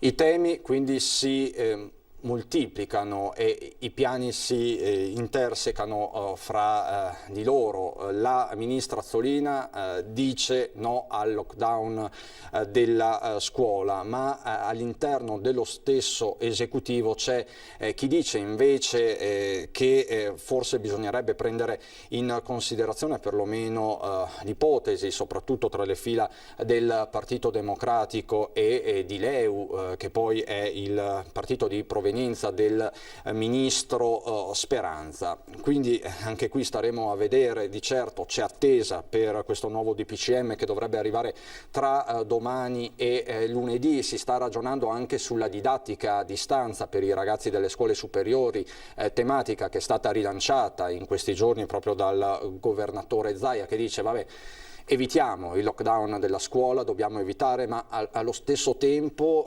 bisogna agire su alcuni fronti, soprattutto per andare a sgonfiare il sovraffollamento dei mezzi pubblici. Quindi tra tutti gli alunni che possono in qualche modo stare a casa, forse quelli più responsabili e maturi sono i ragazzi che frequentano le superiori. Non una didattica a distanza a oltranza, ma per l'appunto studiata su turni. Questa in qualche modo la proposta del governatore Zaia.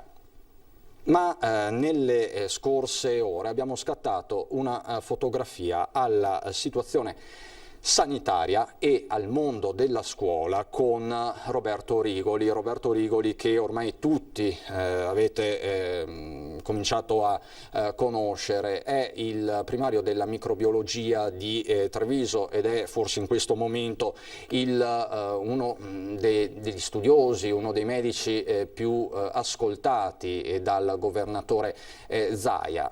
Queste le parole di Rigoli, che è ritornato poi sulla questione dei baby tamponi in classe, e anche sulle parole del virologo Crisanti in merito ad un possibile eventuale lockdown a Natale. Sentiamo Rigoli. I dati ci dicono che il virus circola e circola più in maniera con numero più elevato nei soggetti rispetto a qualche mese fa. Però c'è anche da dire che il 95% dei soggetti che risultano positivi non hanno sintomi e questa è la buona notizia. Dobbiamo fare la fotografia giorno dopo giorno perché quello che accadrà non lo sa nessuno. Chiaramente più è in circolazione, naturalmente nei pazienti fragili è chiaro che poi vengono fuori le complicanze. Ecco, giorno dopo giorno lei utilizza spesso questo termine da pratico che è costantemente sul campo sostanzialmente, quindi non si sbilancia sul domani. Andrea Crisanti, virologo, questa settimana ha parlato di lockdown a Natale, è un tema che ha dominato il dibattito pubblico in questi giorni. Qual è la sua opinione in merito? Ci sarà un lockdown a Natale? È preventivabile in questo momento? Ma guardi, io non glielo so dire perché io faccio un altro mestiere che è quello del microbiologo, quello che fa i test, che studia il virus, ma qui parliamo di piano di sanità pubblica, di previsioni che fanno gli epidemiologi e non i microbiologi, per cui io rimango nel mio mestiere e non mi sbilancio. Ecco, lei rimane sul suo mestiere e porta avanti anche quella che è la sua richiesta e quella di tanti, della maggior parte dei microbiologi italiani, quello di riconsiderare la positività sostanzialmente, quindi di fronte a cariche virali basse di non considerare il soggetto positivo. Com'è questa richiesta? A che punto è? Sì, questa richiesta in parte è già stata accolta perché come avete visto la quarantena non è più di 14 giorni nei positivi ma è dai 10 giorni. Come avete visto non si fanno più 2 tamponi per uscire ma uno solo perché a volte il secondo può risultare di nuovo positivo a CT molto alti, quindi cariche basse e quindi porterebbe il paziente a stare ancora in quarantena sapendo che è virus morto, pezzi di virus. E oltretutto a livello internazionale sono venuti fuori le indicazioni anche del CDC di Atlanta che sostanzialmente dice che sopra i 33 CT di amplificazione, quindi sopra quella soglia vuol dire che il virus è bassissimo, non va preso in considerazione la positività del soggetto. Altro tema, i baby tamponi. Lei è il padre, ormai lo sappiamo tutti, dei test rapidi. Adesso ci sono questi baby tamponi e la sperimentazione è in corso soprattutto nella Marca. Come si procede anche su questo fronte? Guardi, questa è una domanda interessante perché mi permette di dire che il baby tampone, il nome baby, viene così indica la poca invasività del tampone, però questo tampone viene esaminato con strumentazione che ha una sensibilità altissima, addirittura è paragonabile a cicli di amplificazione di biologia molecolare a 37-38 cicli, quindi vuol dire avere una sensibilità talmente elevata che siamo anche convinti di proporre che in questi casi, utilizzando questi sistemi di terza generazione, nel caso della positività non si debba effettuare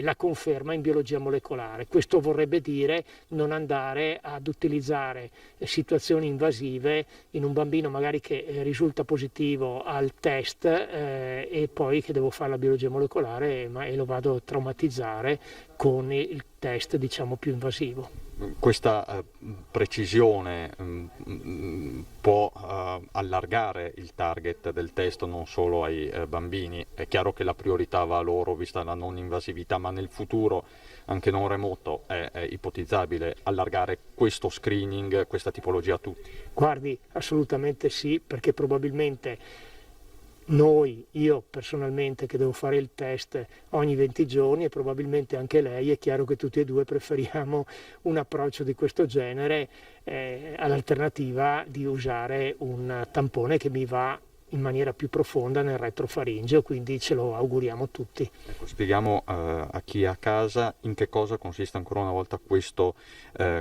test non invasivo.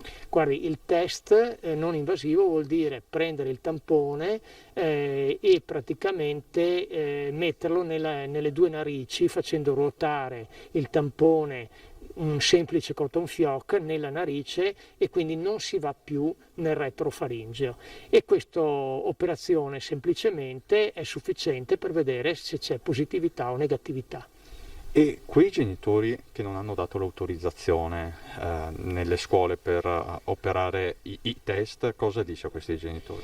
Ma se la non autorizzazione l'hanno data perché erano preoccupati per l'invasività del test, a questo punto abbiamo risolto il problema. Se poi ci sono altre dinamiche che le hanno fatte lì, io come microbiologo non posso fare niente.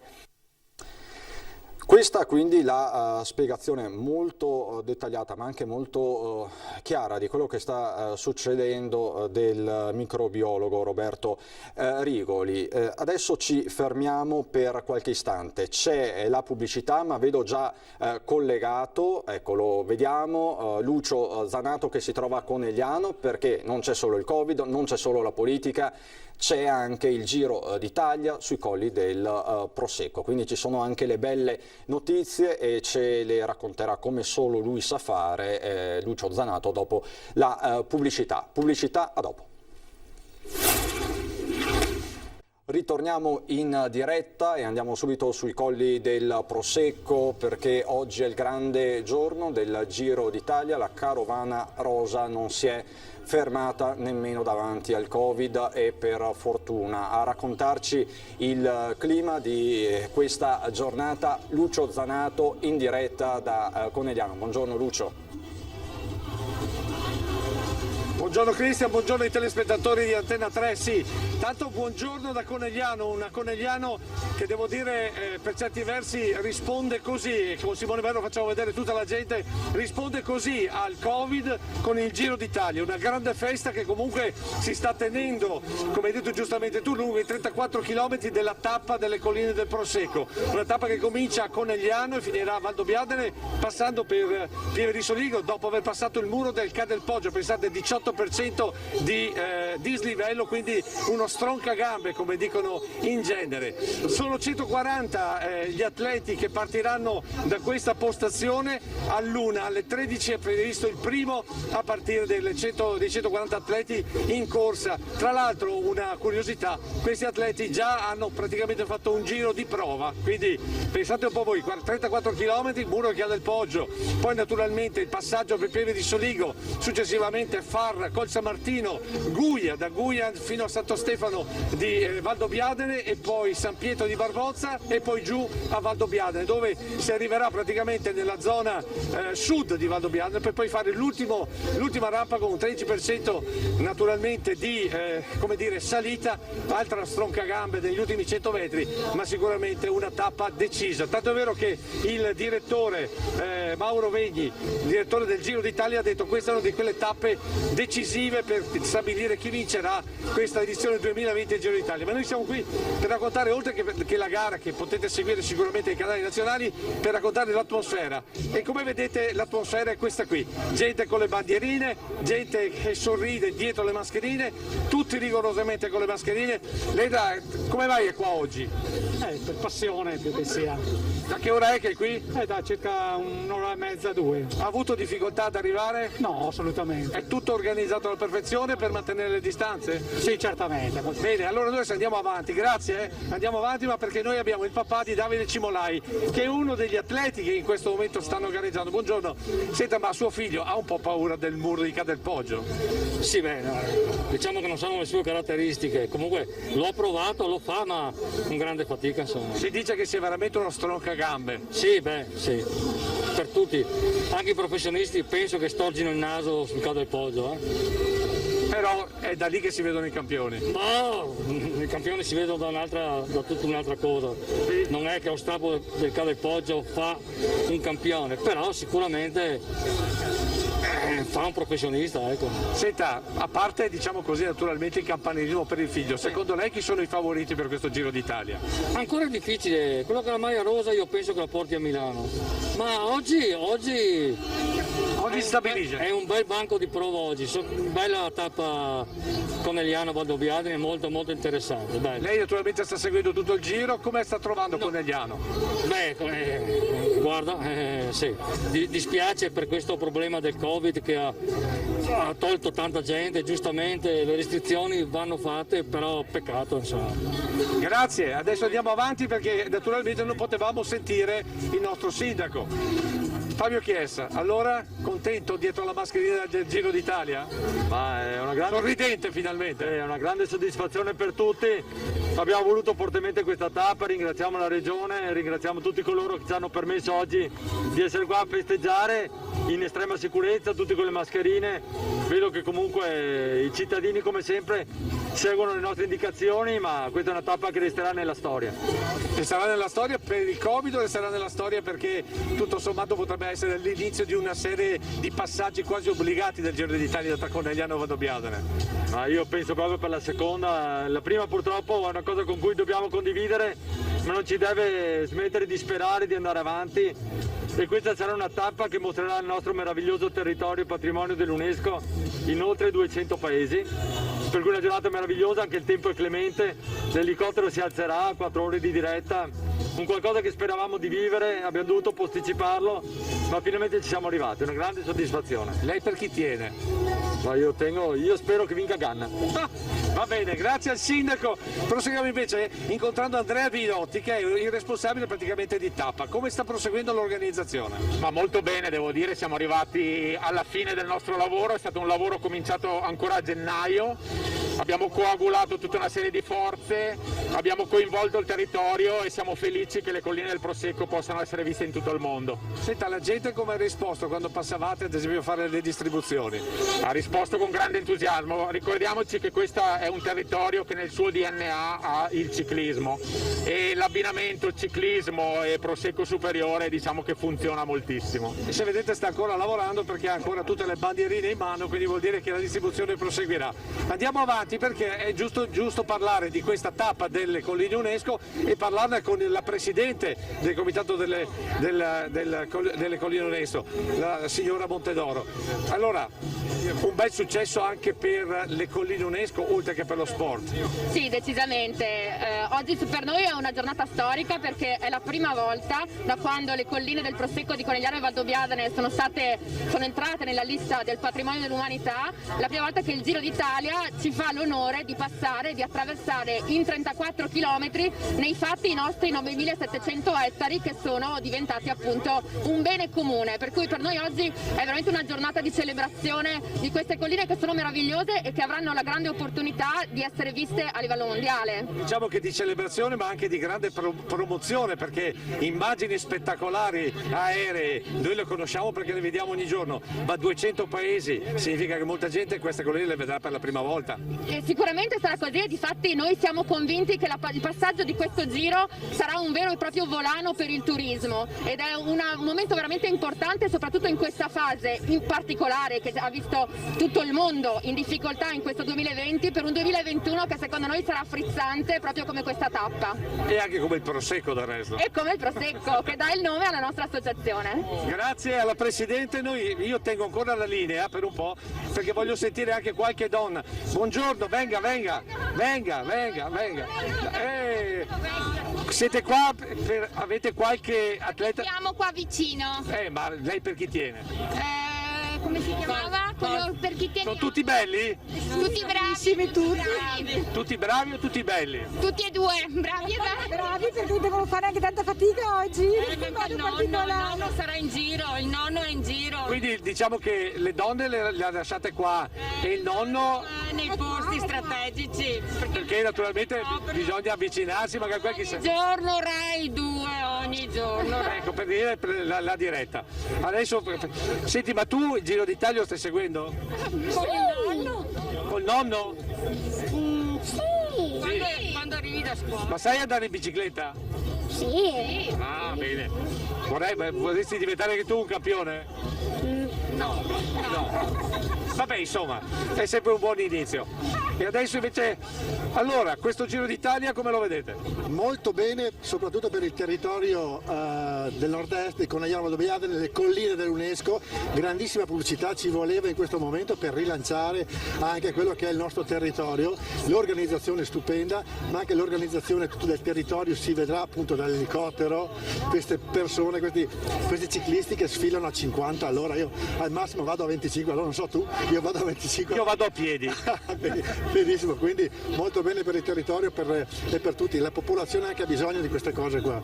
Un'organizzazione molto buona, anche visto tutti con le mascherine. Ecco, io volevo dire questo, il sindaco di Valdobbiadene, per essere sicuro, ha fatto cartelli da 2 metri per 1 con la scritta state distanti, tenete le mascherine. A Valdobbiadene ci vedono poco, quindi va bene i cartelli grandi. Grazie. Adesso noi andiamo invece con un ciclista che sta chattando, ma si è già fatto il giro? Non ho capito? Si è già fatto il giro di 34 km? No. Ma lei ha fatto già il Ca del Poggio? Sì, più di 4 volte. Ma è vero che è uno stroncagambe? Abbastanza, dipende poi cosa fai altro, perché ce ne sono anche di più impegnative, vedi il Grappa, vedi San Lorenzo, quelle robe là, però... Sì, ma in così poco spazio, così tanta verticalità... È vero, confermo, è un tagliagambe. Senta, ma perché si va in bicicletta? Io lo chiedo a un amatore. Perché si sta bene, perché stai bene dopo, perché dopo c'è sempre, non so, agonismo con se stessi. E perché si va nelle colline UNESCO in bicicletta? Perché si fa il giro delle colline UNESCO? Perché bisogna andare a vedere le colline UNESCO in bicicletta? Perché è un bel posto da vedere, sicuramente per il paesaggio, e anche quando vai via amatorialmente non sei impegnato come fosse una gara, e quindi ti godi anche il paesaggio, che è non da poco. Ci sono strutture per i ciclisti, cioè diciamo le piste ciclabili, bisogna potenziare quelle? Però a questi livelli qua non so cosa sia, perché dopo sai, le piste ciclabili vai via anche a 10-15 all'ora, un ciclista ha una media di almeno 28-30 all'ora, quindi non si potrebbe anche neanche farle queste cose. Però per vedersi il Colline UNESCO va bene anche. Grazie che andrebbe bene. L'ultima battuta è, secondo lei chi vince il Giro d'Italia? È una bella lotta, i primi 4-5 oggi vincerà Ganna sicuramente, però il Giro è un po' un terno, ce ne sono anche 10 che potrebbero ancora arrivare. Grazie, allora io sento che mi stanno richiamando all'ordine dalla regia, se non sbaglio, Christian. Sì, allora, Lucio, se per te va bene, io che restituirei la linea, pronto a riprenderla, andando a vedere se ci riusciamo proprio il muro di Ca del Poggio. Perfetto, bellissimo questo, quindi fra mezz'oretta, 40 minuti, quando potremo vederti, anche sì. In bici? Appena, lo farai in bici? Appena riesco a raggiungere il Ca del Poggio, volentieri, vedo di combinare. Adesso noi partiamo subito con la staffetta per arrivare velocemente. Ricordo che il primo parte alle 13. A te. Grazie davvero a Lucio Zanato con Simone Merlo, che stanno di fatto rincorrendo la carovana rosa. Si vivono comunque grandi emozioni e per fortuna è così. C'è anche un clima, vedete, di positività, mi verrebbe da dire, ma forse non è il termine corretto di questi tempi, comunque di entusiasmo nell'aria, e ce n'è un gran bisogno. Quindi vi documenteremo anche questa tappa trevigiana ad hoc del Giro d'Italia, le gesta sportive ma anche quelle umane, in questo momento più fondamentali, più importanti che mai. Allora, fra poco ci collegheremo di nuovo con Venezia per fare il punto con Filippo Fois, che è praticamente pronto.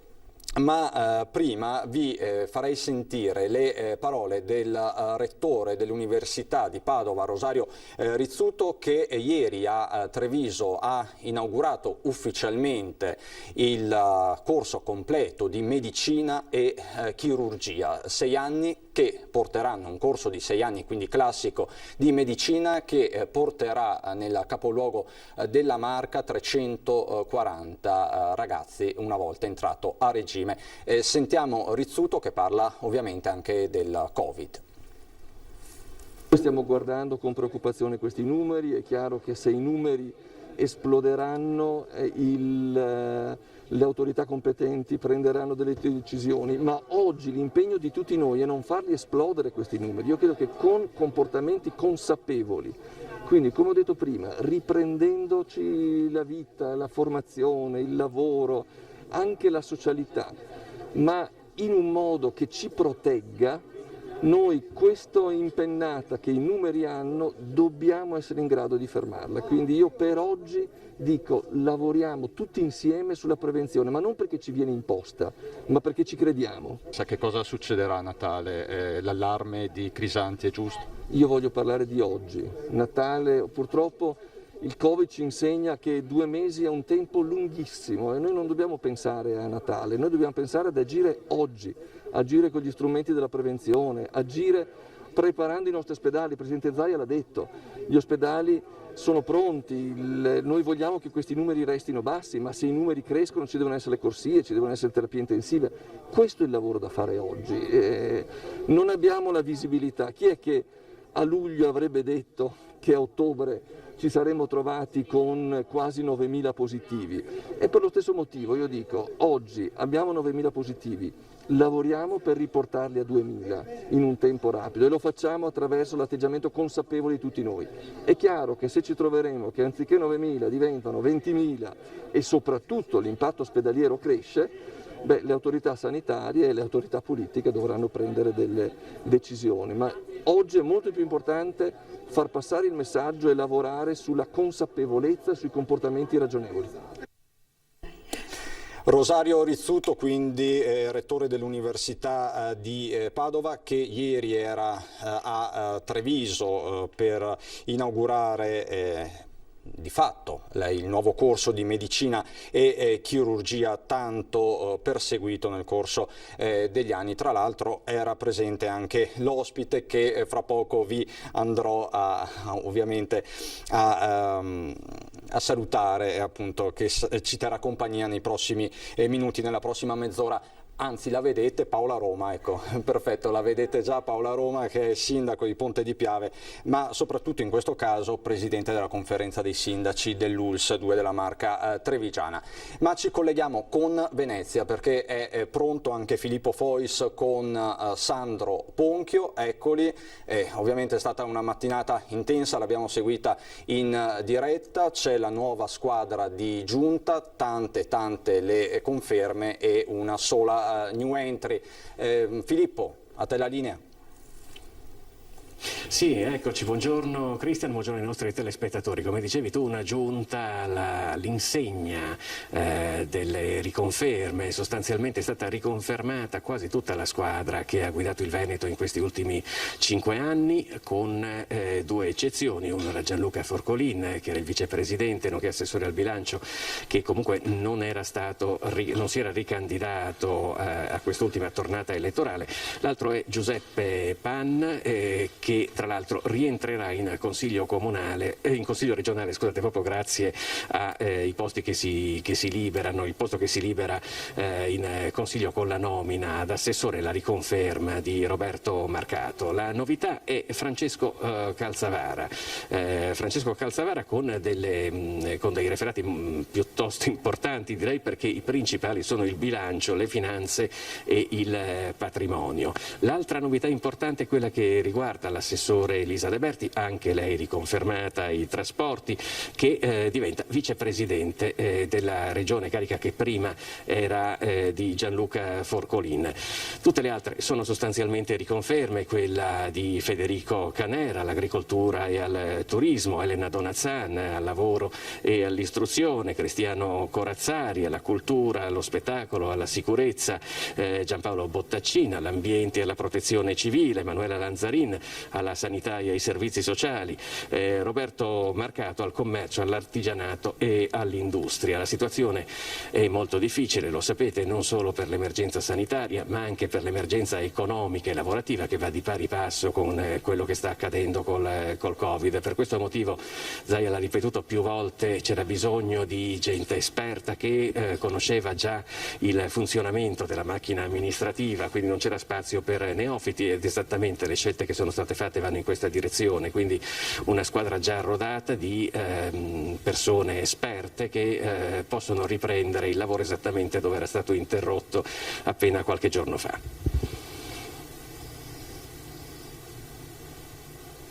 So che tu hai raccolto molto materiale per i telegiornali di questa sera, hai sentito di fatto tutti gli assessori e ti chiedo qual è l'umore generale, perché di fatto sì, oggi è una giornata fatta anche di convenevoli, ma le sfide sono davvero tante in questo momento. Sì, direi che spazio per i convenevoli ce n'è stato veramente molto poco, sia per il fatto che si tratta comunque di assessori che ricoprivano la stessa carica fino a qualche giorno fa, sia per il fatto che è ben chiara in tutti la gravità del momento e le difficoltà che incontreranno nei prossimi 5 anni. Da questo punto di vista Zaia stesso ha detto che non ha visto fare grossi salti di gioia a nessuno per la riconferma, perché tutti sono coscienti dei tanti problemi che ci saranno da risolvere. Zaia l'ha ricordato anche nel corso della conferenza stampa, una volta essere un assessore in Veneto era molto più semplice, una regione economicamente fortissima con un tasso di disoccupazione bassissimo, uno scenario che purtroppo dalla crisi del 2008 non c'è più e che anzi oggi si è ulteriormente aggravato con l'emergenza Covid, per cui direi che si è trattato quasi di una presentazione un po' sui generis rispetto alle altre, poco spazio ai convenevoli e in fondo molta determinazione a riprendere immediatamente il lavoro che è stato brevemente interrotto in questo breve lasso di tempo. Filippo, grazie davvero, grazie a te, a Sandro Ponchio, tutti gli aggiornamenti, la cronaca della mattinata a Palazzo Balbi a partire dalle 18:30 nei nostri telegiornali serali. Grazie davvero Filippo, grazie a te e a Sandro Ponchio. Questa quindi la situazione sul fronte politico, ma andiamo avanti, tanti sono gli ospiti, uno si è appena collegato e che ospite, parliamo del virologo Giorgio Parù, che tutti voi conoscete. Professor Parù, benvenuto, bentornato su Antena 3. Buongiorno a tutti. Professor Parù, che è stato per anni presidente della Società Europea di Virologia ed è uno dei fari di questa emergenza Covid, in maniera sempre molto schietta ci ha traghettato in questi mesi e ovviamente dobbiamo tirare le fila di una settimana abbastanza difficile da molti punti di vista. Professor Parù, quanto ci dobbiamo preoccupare arrivati a questo punto? Guardi, se riesco a condividere queste diapositive, le vedete? No, purtroppo no. Vediamo.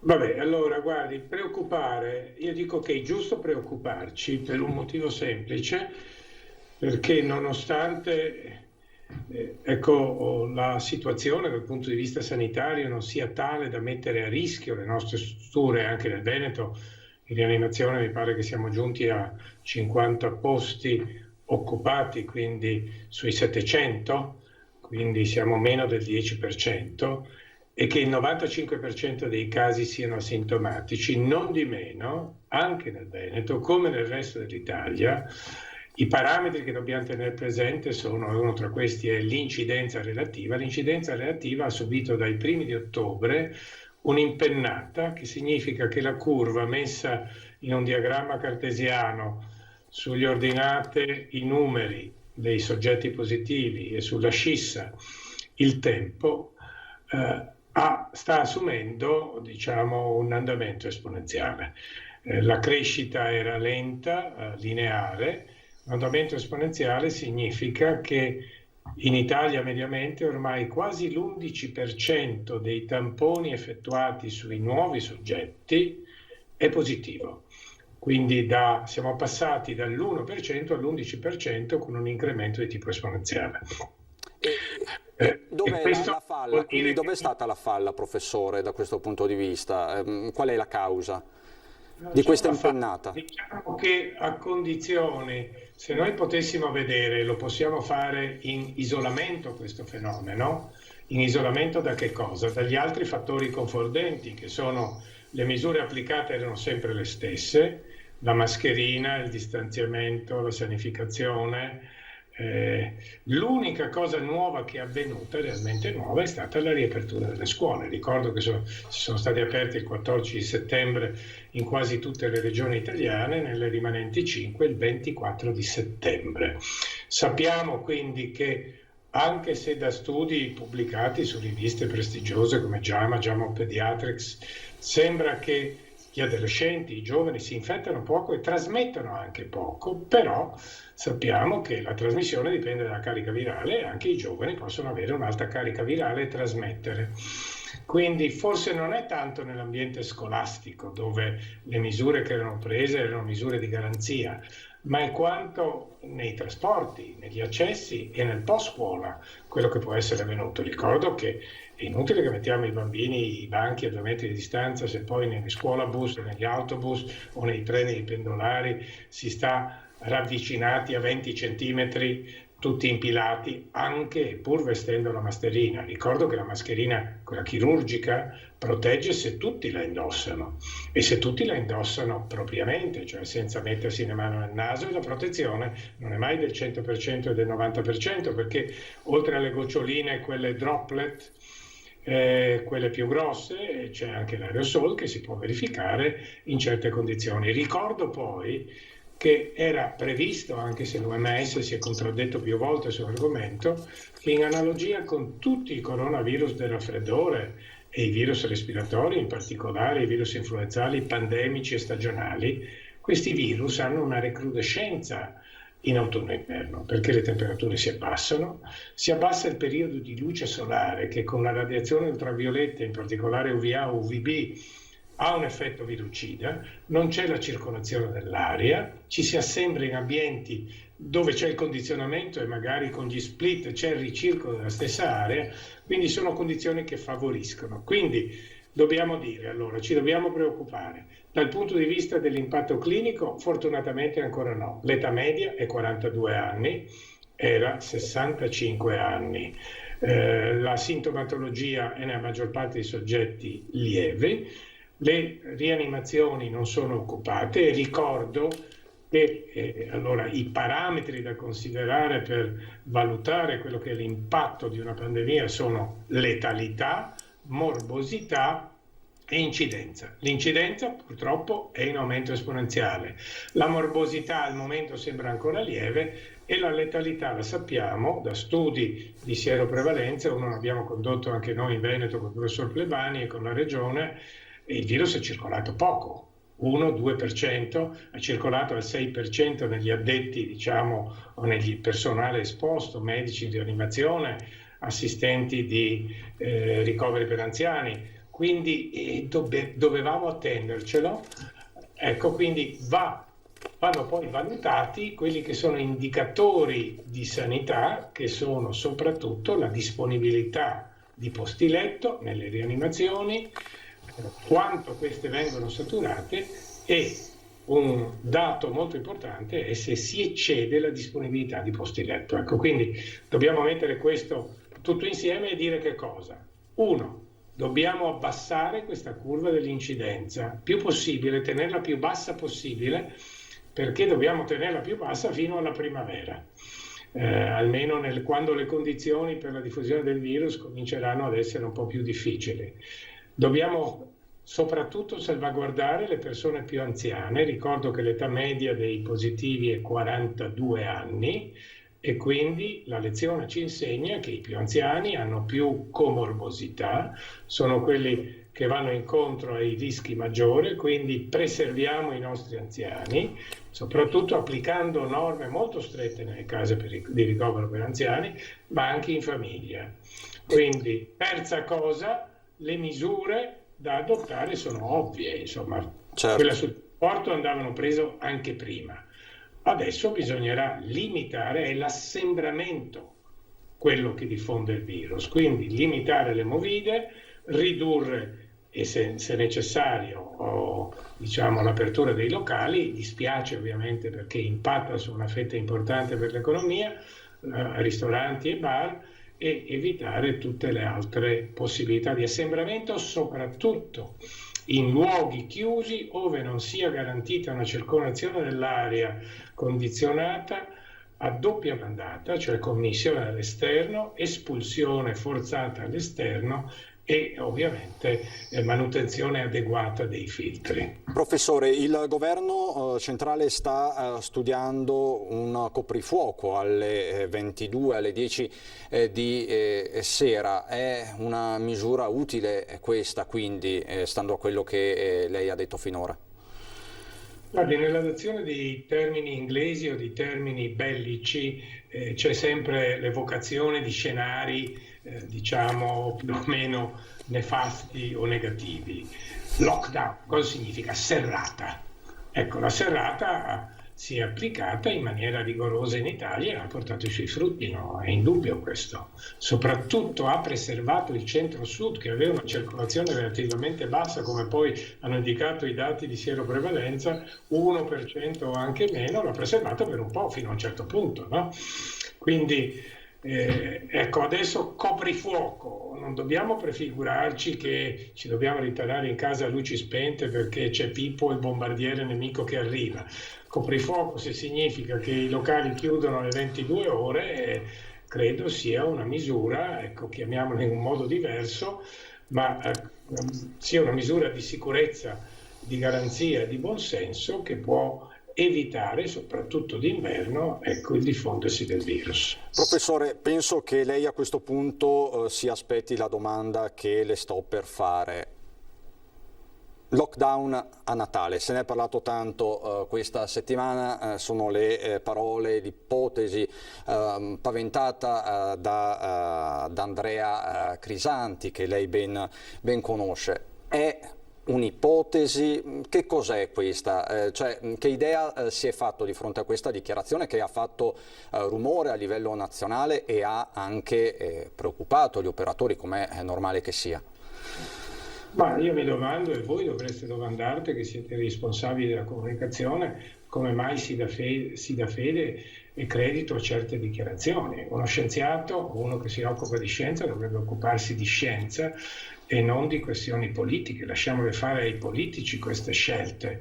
Seconda cosa, chi è Andrea Crisanti? Credo che l'ho già detto, è uno zanzarologo, cioè un entomologo, è esperto della riproduzione sessuata di malaria, si occupa di epidemiologia, ma per quanto riguarda la diffusione di un particolare tratto genetico in una diciamo specie di ditteri che sono le Anopheles, che vivono 20 giorni, quindi ecco, poi come si può predire, su che base si può dire, ecco, non solo a che titolo, con quale competenza e a che base, quindi io non entro nel merito di questo, avranno già risposto, quindi dire, e poi perché a Natale, ecco, quindi se un lockdown è necessario, come ho spesso detto, credo vada fatta una vera analisi rischi, costi, benefici per dire cosa può costare al Paese in termini di produttività. Sappiamo che il nostro PIL, il rapporto deficit-PIL è del 161%, 2.600 miliardi di debito pubblico, produttività limitata, abbiamo già ridotto il Paese in condizioni molto gravi per quanto riguarda l'economia. Un lockdown sarebbe nefasto, ma ovviamente non spetta né a un entomologo come Crisanti, né a un virologo, né a uno scienziato dire quando bisogna fare il lockdown. Mi pare che la gente abbia già capito, e soprattutto il governo, e che le misure vanno prese. Quindi quello che penso, anche un lockdown tipo stop and go, se per lockdown si intende una serrata totale, ecco, credo che ridurrebbe il Paese in condizioni, e questo lo dico da cittadino ovviamente, non da uomo che si occupa di scienza, in condizioni da cui può non più riprendersi, soprattutto guardando le nuove generazioni. C'è bisogno di produzione dell'industria primaria per mantenere il PIL, per mantenere la sanità, per mantenere la ricerca. Della scuola non si può fare a meno, non si può privare i giovani di cultura per 1 o 2 anni. Quindi quello che si può prevedere sono solo dei lockdown, ma mi pare che anche il governo l'abbia già detto, limitati nello spazio-tempo, ove fossimo in grado di rilevare dei focolai con crescite molto esponenziali, pericolose. E per fare questo credo che ormai, ecco, bisognerà ricorrere non più al tampone molecolare, che ormai in una fase del 95% di asintomatici non può più proporsi l'azzeramento del contagio col tracciamento degli asintomatici, è diventato praticamente impossibile. Bisognerà ricorrere a quello che regioni come il Lazio e il Veneto stanno adottando, tamponi molto più rapidi, quelli antigenici, che in pochi minuti danno risposta e possono essere usati anche per screening. Ecco, I baby tamponi, professore? Prima abbiamo parlato dei baby tamponi con il dottor Rigoli verso le 11:50, quindi poco meno di un'ora fa. È una metodologia valida questa dei baby tamponi?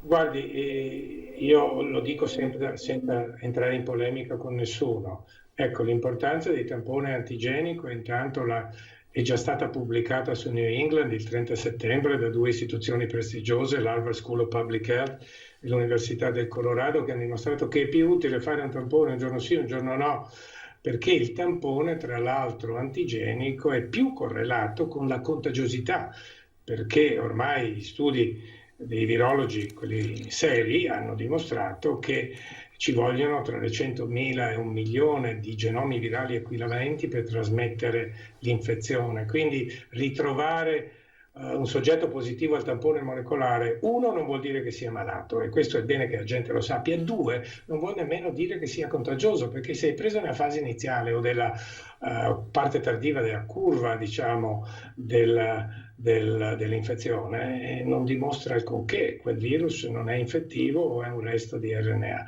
Mentre il tampone antigenico, tra questi rientra anche il baby tampone, dimostra la sua efficacia. Ecco, gli unici problemi di questi nuovi test è che vanno tutti validati, ovviamente devono avere, come hanno già i tamponi antigenici, quelli rapidi, accreditamento e certificazione di qualità. Ecco, se poi quel baby tampone è quello che si autosomministra, però bisogna avere uno strumento che è in grado di amplificarlo. Guardi che la scienza sta evolvendo rapidamente, il premio Nobel per la fisica Charpentier ha appena pubblicato e messo a punto adesso un tampone molecolare molto sensibile che si basa su CRISPR-Cas, che sono le forbici molecolari che vengono utilizzati per l'editing, per la correzione del genoma, ma si possono utilizzare avendo, ecco, una piccola sequenza di 20 nucleotidi RNA che è comune solo a questo virus, è presente solo in questo virus, possono servire. Quindi avremo mezzi molto rapidi e poco costosi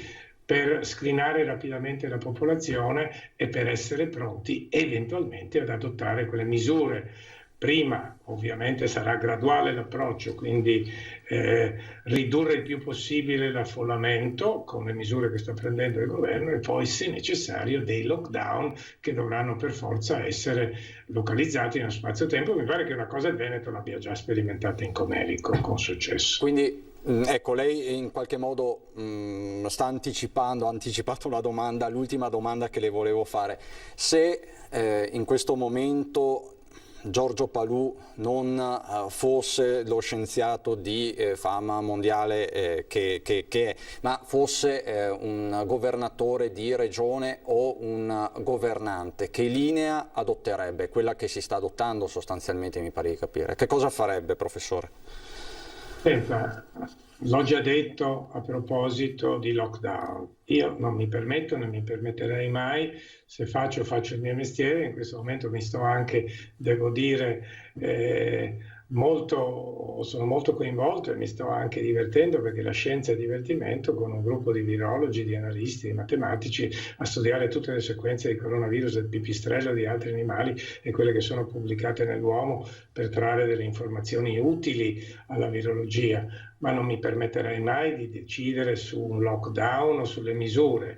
Posso solo dire che in questo momento, valutando i dati della curva epidemica, quindi, e anche considerando l'impatto del sistema sanitario, però è urgente prendere misure per tenere più bassa possibile la curva dei casi incidenti, e questo va fatto subito.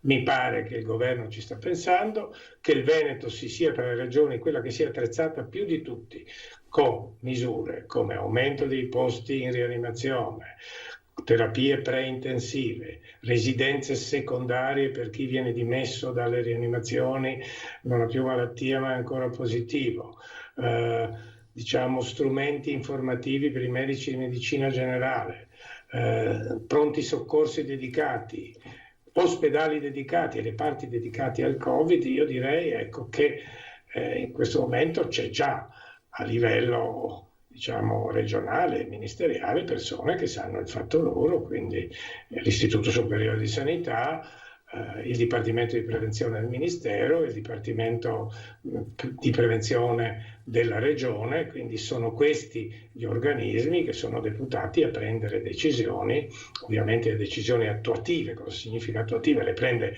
l'esecutivo, la parola stessa lo dice, ecco. È inutile che noi facciamo troppo chiasso, limitiamoci a commentare. Quello che ho fatto, ho commentato i dati che oggi conosciamo e sono disponibili. Professor Palù, grazie davvero, grazie per la precisione e anche il messaggio. Buon lavoro. Grazie al professor Giorgio Palù, virologo, e adesso per noi c'è qualche momento di pubblicità, poi ritorniamo in studio con Paola Roma, sindaco di Ponte di Piave e presidente della conferenza dei sindaci dell'ULSS 2, e il sindaco di Preganziol Paolo Galeano, che ci illustrerà una iniziativa che è anche un po' figlia dei tempi. Tutto questo dopo la pubblicità.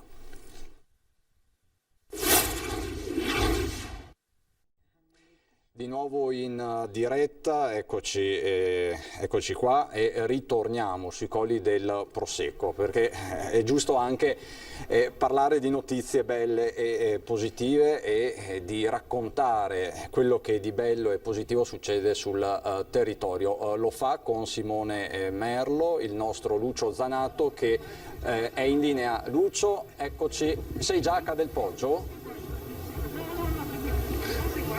Sì, siamo già a Cadelpoggio, ovvero nel luogo dove praticamente quando hai visto questo passaggio degli atleti hai visto la tappa e probabilmente anche il Giro d'Italia. Sono con Alberto di Cadelpoggio, grazie per averci accolto perché non è facile arrivare. Devo fare un ringraziamento anche a Daniele Colatuzzo che ci sta facendo da pilota all'interno del circuito e quindi siamo qui. Alberto, questo punto è strategico ma è uno stroncagambe. Beh, assolutamente sì, oggi penso che sia uno dei momenti clou di questa meravigliosa 14ª tappa alla cronometro Conegliano Valdobbiadene, la così definita Prosecco Superiore Wine Stage. Oggi sicuramente il momento clou è questo, lo aspettiamo, e forse anche quello del giro stesso. Ecco, allora tanto scendiamo insieme, anche se diamo le spalle, tanto Simone ci fa vedere lo spettacolo che si vede da queste parti.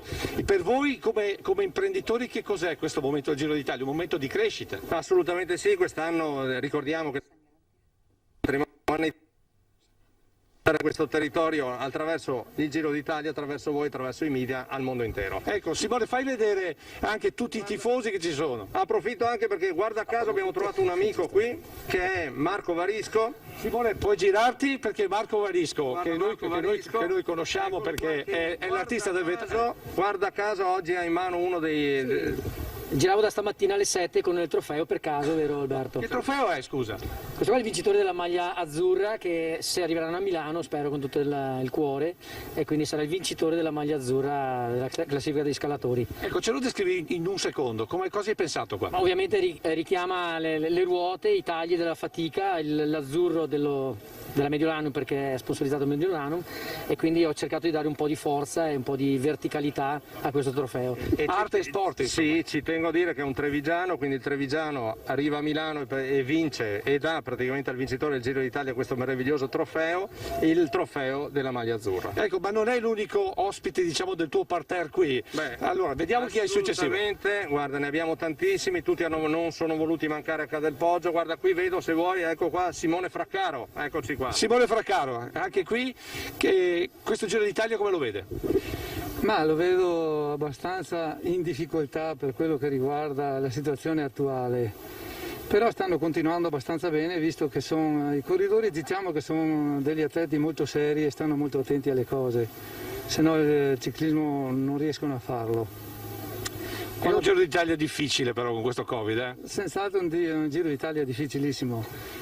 Credo che sia un Giro d'Italia che la spunterà, penso un giovane, perché in questo momento qua c'è bisogno di tanta salute e i giovani ne hanno. Ganna? Ganna potrebbe essere l'uomo anche per oggi, perché a parte questo strappo di Cadelpoggio che è abbastanza duro, spettacolare senz'altro come posizione, lui è un giovane, potrebbe anche vincere questa perché ha dimostrato di andare in salita. Un altro che vedo bene io è la maglia rosa, lo vedo andare molto facile, diciamo che ha la salute della giovinezza. Grazie, perché abbiamo un po' di minuti ancora. Adesso il prossimo ospite. Guarda, da questa parte abbiamo, neanche farlo apposta, guardavo, stavo indicando le mascherine che indosso e qui abbiamo proprio l'artefice di questo progetto dell'associazione In Cima, ma lo farei raccontare a loro. Ecco, chi è che ci racconta? Allora, io sono Marzia Breda e faccio parte di Conegliano In Cima, lei è Patrizia Loberto, presidente di Conegliano In Cima, e Barbara Battivelli che è la creatrice con le grafiche Battivelli di questa mascherina. È un loro brevetto e è nato questa collaborazione, perciò sono state prodotte 20.000 mascherine che sono state regalate alle scuole di Conegliano, ai commercianti, alle scuole di Valdobbiadene ed è comunque... C'è un problema di linea, per vediamo questo esempio, adesso. perché qui e nel Giro d'Italia si vede sempre ci si vede con le mascherine. Sì, esatto, perché abbiamo usato un qualcosa che noi dobbiamo usare, ma per dimostrare anche la collaborazione quanto è importante in questi momenti. Grazie, ci dobbiamo spostare perché mi dicono che c'è un problema di segnale. Aspetta, scusate un attimo. Cristian, ci confermi che ci vedi? Ti vedo e ti sento forte e chiaro. Ti sento Lucio, ti vedo. Ecco, grazie, tranquillo. perché qui il muro di Cadelpoggio è un muro anche per i trasmettitori. Allora, neanche farlo apposta, è passato uno tra i nostri ospiti, c'è anche Piero Garbellotto. Piero Garbellotto non occorre presentarlo. Senta, ma è meglio il ciclismo o il volley? Ma l'importante è lo sport. È lo sport che pesa 1,7% del PIL italiano, è importante ripartire, è importante continuare, è importante finire sia il giro che il campionato di pallavolo. Per voi imprenditori, l'ho già detto, ho già chiesto ad Alberto, per voi imprenditori questo Giro d'Italia cosa significa economicamente parlando? È comunque una rinascita, un messaggio importante che passa tra le colline del Prosecco, la nostra patria, è qualcosa che va promosso non solamente in Italia. Va bene, io purtroppo devo tagliare la linea perché sennò altrimenti da qui non ci muoviamo più. Io restituisco la linea perché adesso noi voliamo probabilmente a Pieve di Soligo e poi a Valdobbiadene perché ci facciamo tutto il giro, grazie anche a Daniele Colatuzzo. A te la linea. Ciao, grazie Lucio, a voi e a presto sul muro di Cadelpoggio. A presto, allora, grazie Lucio e buon sprint perché mi pare di capire che anche tu con Simone Merlo stiate correndo e non poco. Ci collegheremo ovviamente più tardi ancora una volta con i colli del Prosecco per questa carovana rosa in tempi particolari ma comunque carica di energia e di entusiasmo. Saluto e ringrazio Paolo Galeano, sindaco di Preganziol, che ha raggiunto anche Paola Roma, che saluto nuovamente, sindaco di Ponte di Piave e presidente della conferenza dei sindaci dell'ULSS 2 Marca Trevigiana. Parto con lei, presidente Roma, perché lei sta in qualche modo supervisionando quello che sta accadendo sul fronte delle vaccinazioni anti-influenzali. Questa è stata la prima settimana di via ufficiale alla campagna anti-influenzale 2020. Come sta andando nella Marca Trevigiana? Beh, diciamo che sta andando molto bene, intanto grazie alla collaborazione dei sindaci, qui anche cito Paolo perché davvero la disponibilità dell'amministrazione è stata data immediata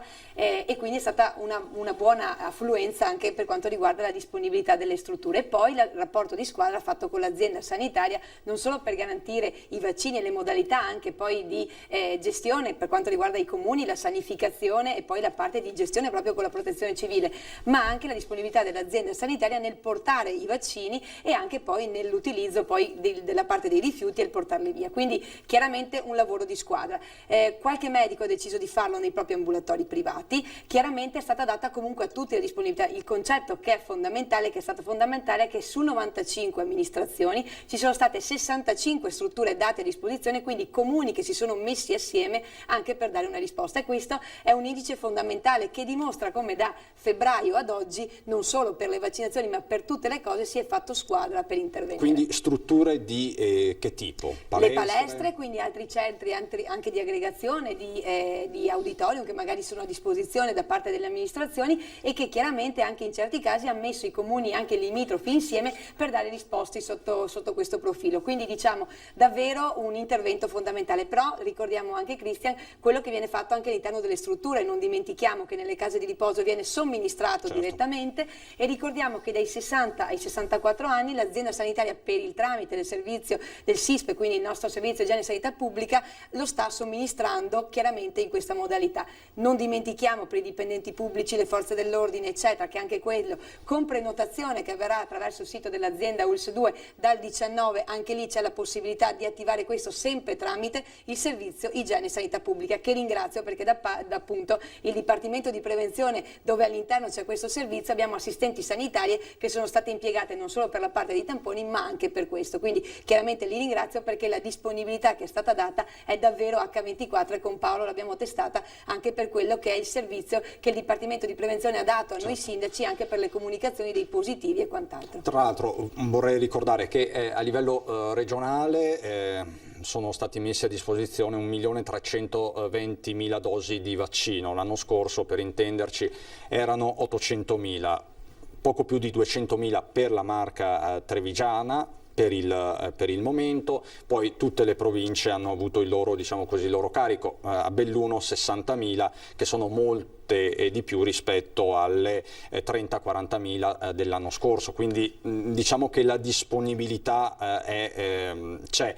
Il problema ovviamente resta il vaccino nelle farmacie per le categorie non a rischio. Al momento non ci sono grosse garanzie da questo punto di vista. No, certo, da questo punto di vista no, però vorrei anche ricordare che i medici chiaramente, che adesso stanno aumentando anche le richieste al Dipartimento di Prevenzione, quindi con l'invio di continue mail per mandare velocemente i vaccini, chiaramente stiamo dicendo certo c'è per tutti quanti, però chiaramente gli chiediamo che anche sulle tempistiche tengano i giorni e le ore che hanno appunto prestabilito, questo per evitare che tutto il servizio vada anche in tilt nel poi gestire il tutto. Diciamo che ci si è dati anche delle priorità a livello regionale, quindi si comincia con le categorie maggiormente a rischio, gli over 65, i quadri patologici, le case di riposo, gli operatori sociosanitari in ottobre, poi a novembre si va tra i soggetti tra i 60 e i 64 anni, se non sbaglio, quindi si segue questa tabella di marcia. Esattamente, poi si arriverà anche a una conclusione finale che l'azienda sanitaria ha già chiesto la disponibilità appunto alle amministrazioni per quelli che sono i casi mancanti, e quindi quella vaccination day di cui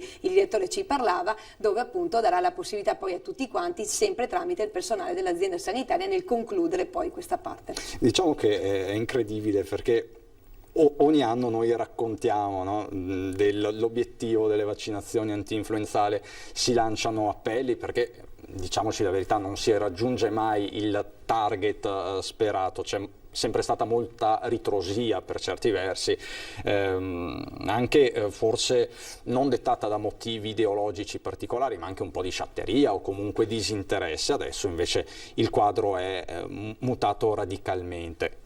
Quindi riepiloghiamo: i comuni hanno messo a disposizione degli spazi nella Marca trevigiana e non solo nella Marca trevigiana, per esempio a Preganziol, sindaco Galeano. Beh, si è partiti questa mattina con 2 medici che hanno aperto presso il distretto di fronte alle scuole elementari del capoluogo appunto la sessione vaccinale, e oggi, mattina e pomeriggio, sabato prossimo e sabato 31 ci saranno 3 giornate dedicate. Oggi al distretto, sabato prossimo distretto e atrio della scuola elementare, e sabato 31 solo scuola elementare, che ovviamente sarà igienizzata a dovere dopo l'intervento con le vaccinazioni. Quindi anche da noi c'è il presidio delle code all'esterno con Alpini e Protezione Civile, che ringrazio anche qui perché come hanno fatto in questi mesi, anche nei giorni scorsi appena chiamati hanno risposto presenti senza batter ciglio, e quindi davvero un lavoro, come si diceva prima, di squadra fra volontariato, istituzioni, mondo della sanità, che è importante per cercare di far fronte, insomma, tutti uniti a questo momento di difficoltà. L'abbiamo sentito prima anche dal professor Palù, lo sentiamo dai vertici regionali, dal Ministero. È un momento in cui prestare tanta attenzione, guardare con obiettività, senza eccessiva paura, l'evolversi della situazione, ma con un grande senso di responsabilità da parte di tutti, perché sentiamo, no, come il dovere dell'indossare la mascherina e altri piccoli piccoli comportamenti possono davvero fare la differenza anche laddove si pensa che invece siano vezzi inutili. Ecco, come si stanno comportando i cittadini anche alla luce dell'ultimo DPCM? Qual è stata l'accoglienza delle nuove misure? A Preganziol, per esempio. Allora, devo dire che così come è avvenuto nei periodi più duri dove il lockdown era totale, la stragrande maggioranza dei cittadini è stato ligio e rispettoso. I casi patologici e fisiologici di persone negligenti, menefreghiste e irrispettose ci sono sempre, per fortuna non sono la maggioranza, anzi sono in numeri e percentuali davvero ridotte. È chiaro che le misure dei giorni scorsi un po' danno la sensazione di una piccola bastonata, soprattutto a chi quelle attività, bar, ristoranti, cominciavano un po' a rialzare la china e a guardare con un po' di ottimismo per i mesi futuri. Lo dico perché insomma in questi giorni, incontrandoli, le sensazioni sono un po' queste. Però, ripeto, il senso di responsabilità e un sacrificio un po' comune su alcuni fronti bisogna purtroppo farlo, perché i numeri, nonostante le terapie intensive siano assolutamente sotto controllo, sono grandi. Il bacino e la parte di popolazione che viene coinvolta dai contagi è sempre maggiore. Ieri abbiamo riscontrato 10.000 contagi sul territorio nazionale e la curva sta salendo in maniera importante. Quindi purtroppo, ripeto, sì, sono dei provvedimenti che vengono accolti non ovviamente con entusiasmo, per usare un eufemismo, ma che fanno parte di un momento in cui o ci diamo da fare con dei piccoli sacrifici adesso, altrimenti si rischia più tardi di doverne fare di grossi e probabilmente di irrecuperabili. Insomma. E a proposito di numeri, vi ricordo il primo report di giornata dell'azienda Zero e Regione del Veneto, lo possiamo vedere da PC, 520 casi soltanto nella notte, è di fatto un record dal punto di vista epidemiologico, quindi dei numeri del contagio, delle positività. Altra cosa è l'aspetto delle terapie intensive, ne abbiamo parlato anche con il professor Palù, lo ricordava il sindaco Galeano, perché di fatto le terapie intensive adesso occupate, i posti letto sono 50, non sono pochi in ogni caso, ma rispetto a ieri sera c'è un posto in più. Diciamo che a marzo e aprile, questo a livello giornalistico senza nessun riscontro diciamo scientifico, ma di fronte a così tanti casi, le terapie intensive erano molto più occupate, avevano indici di occupazione molto più elevati. Questo è il dato che comunque dobbiamo sottolineare per dovere di cronaca e di informazione. Sindaco Roma, lei che appunto presidia anche tutto l'aspetto sanitario, un mese fa si sarebbe aspettato un dato di questo tipo, un ritorno? C'era da aspettarselo un autunno di questo tipo, una seconda ondata così forte? Guardi, nella realtà quello che dicevamo sempre è che anche il vaccinarsi per l'influenza avrebbe dato quella differenziazione, quella linea di demarcazione tra l'averla fatta e quindi verificare il tutto tranne la parte relativa al Covid e viceversa.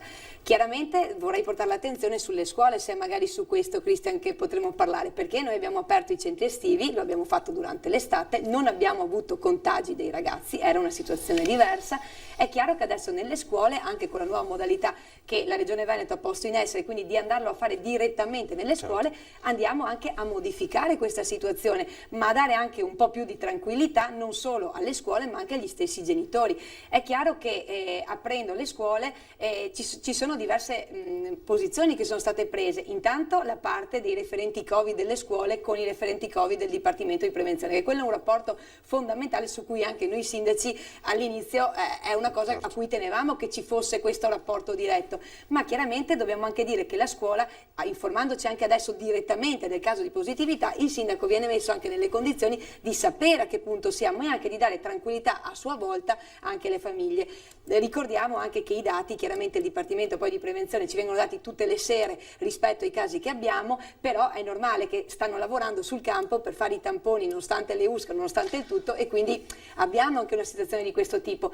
È chiaro però che andiamo a screenare tantissime persone, cioè noi abbiamo questi dati ma andiamo a fare chiaramente il test a tutte le persone, a tutti i contatti, quindi è chiaro che li andiamo a cercare e quindi li troviamo. Sotto questo profilo è anche un indice di tranquillità per le nostre amministrazioni, perché comunque andiamo a vedere dove parte e andiamo anche a vedere tutti i contatti adesso collegati. È chiaro che, ritorniamo su quello che si diceva prima, l'utilizzo della mascherina, l'igienizzazione delle mani e la distanza è una cosa su cui dobbiamo continuare a battere, e dobbiamo farlo chiaramente anche con quelli che anche prima insomma un po' avevano lasciato un po' blando questo utilizzo della mascherina. Lo abbiamo visto anche sulle situazioni delle caserme, ne parlavamo anche sulla Zanusso, abbiamo visto che adesso si è azzerata completamente la situazione, cioè chiaramente l'utilizzo dei dispositivi e le tre modalità sono quelle fondamentali per riuscire a venirne fuori, e sui quali chiaramente con le comunità va anche dibattuto un po'. Prima si parlava anche sul trasporto anche all'interno dei nostri scuolabus. È chiaro l'utilizzo della mascherina, l'igienizzazione, di sapere qual è anche il posto che il bimbo va a prendere, cioè adesso è diventata anche una tranquillità tra virgolette. Io parlo del mio comune, con l'associazione Comuni Marca Trevigiana ho collegato dei ragazzi che sono all'interno dell'autobus e che gli misurano la temperatura prima di salire eccetera. Sicuramente è un lavoro in più che andiamo a fare, ma sicuramente questi ragazzi quando arrivano a scuola entrano dentro, abbiamo anche una tranquillità di questo tipo. Faremo magari lavorare, e ringrazio l'associazione Comuni che ci dà la disponibilità anche di poter aver messo questi ragazzi a fare questo, però è fondamentale che diamo anche noi un tipo di intervento di questo tipo. E De Luca che chiude le scuole in Campania, prima lo abbiamo sentito, lo abbiamo mandato in onda.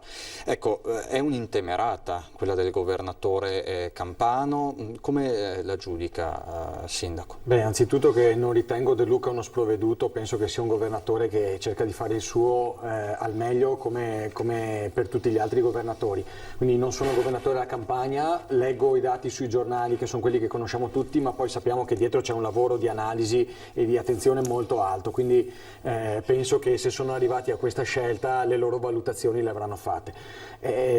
Ci sono tanti commenti, tante espressioni contrarie a questa scelta, le vediamo tutti, si dice che i ragazzi se non andranno a scuola saranno fuori a far peggio e quindi che la situazione addirittura potrà peggiorare. Ripeto, io penso che chi ha fatto quelle scelte sia una persona seria, non avrebbe certo voluto farle, perché ricordiamoci che nessuno di noi è qui che ha voglia di prendere queste misure restrittive nei confronti delle nostre comunità, nessuno si diverte a farle, del masochista. Quindi se siamo arrivati a tanto, probabilmente una giustificazione ben motivata ci sarà. È chiaro che è una misura scongiurabile e da sperare davvero di non doverci arrivare, perché l'importanza di una scuola in presenza, di una scuola che soprattutto per certe fasce di età coinvolga fisicamente anche i nostri ragazzi è fondamentale. Non crescono solo come automi che assorbono informazioni, ma anche dal punto di vista relazionale la loro crescita con tutta la fatica che si è fatta per farle ripartire, adesso veramente piange il cuore, ecco, pensare solo al fatto di richiuderle, anche, ecco, questo va detto. Rimaniamo con i nostri ospiti, ovviamente ci sono ancora tante questioni sul tavolo, ma ci vediamo dopo la pubblicità.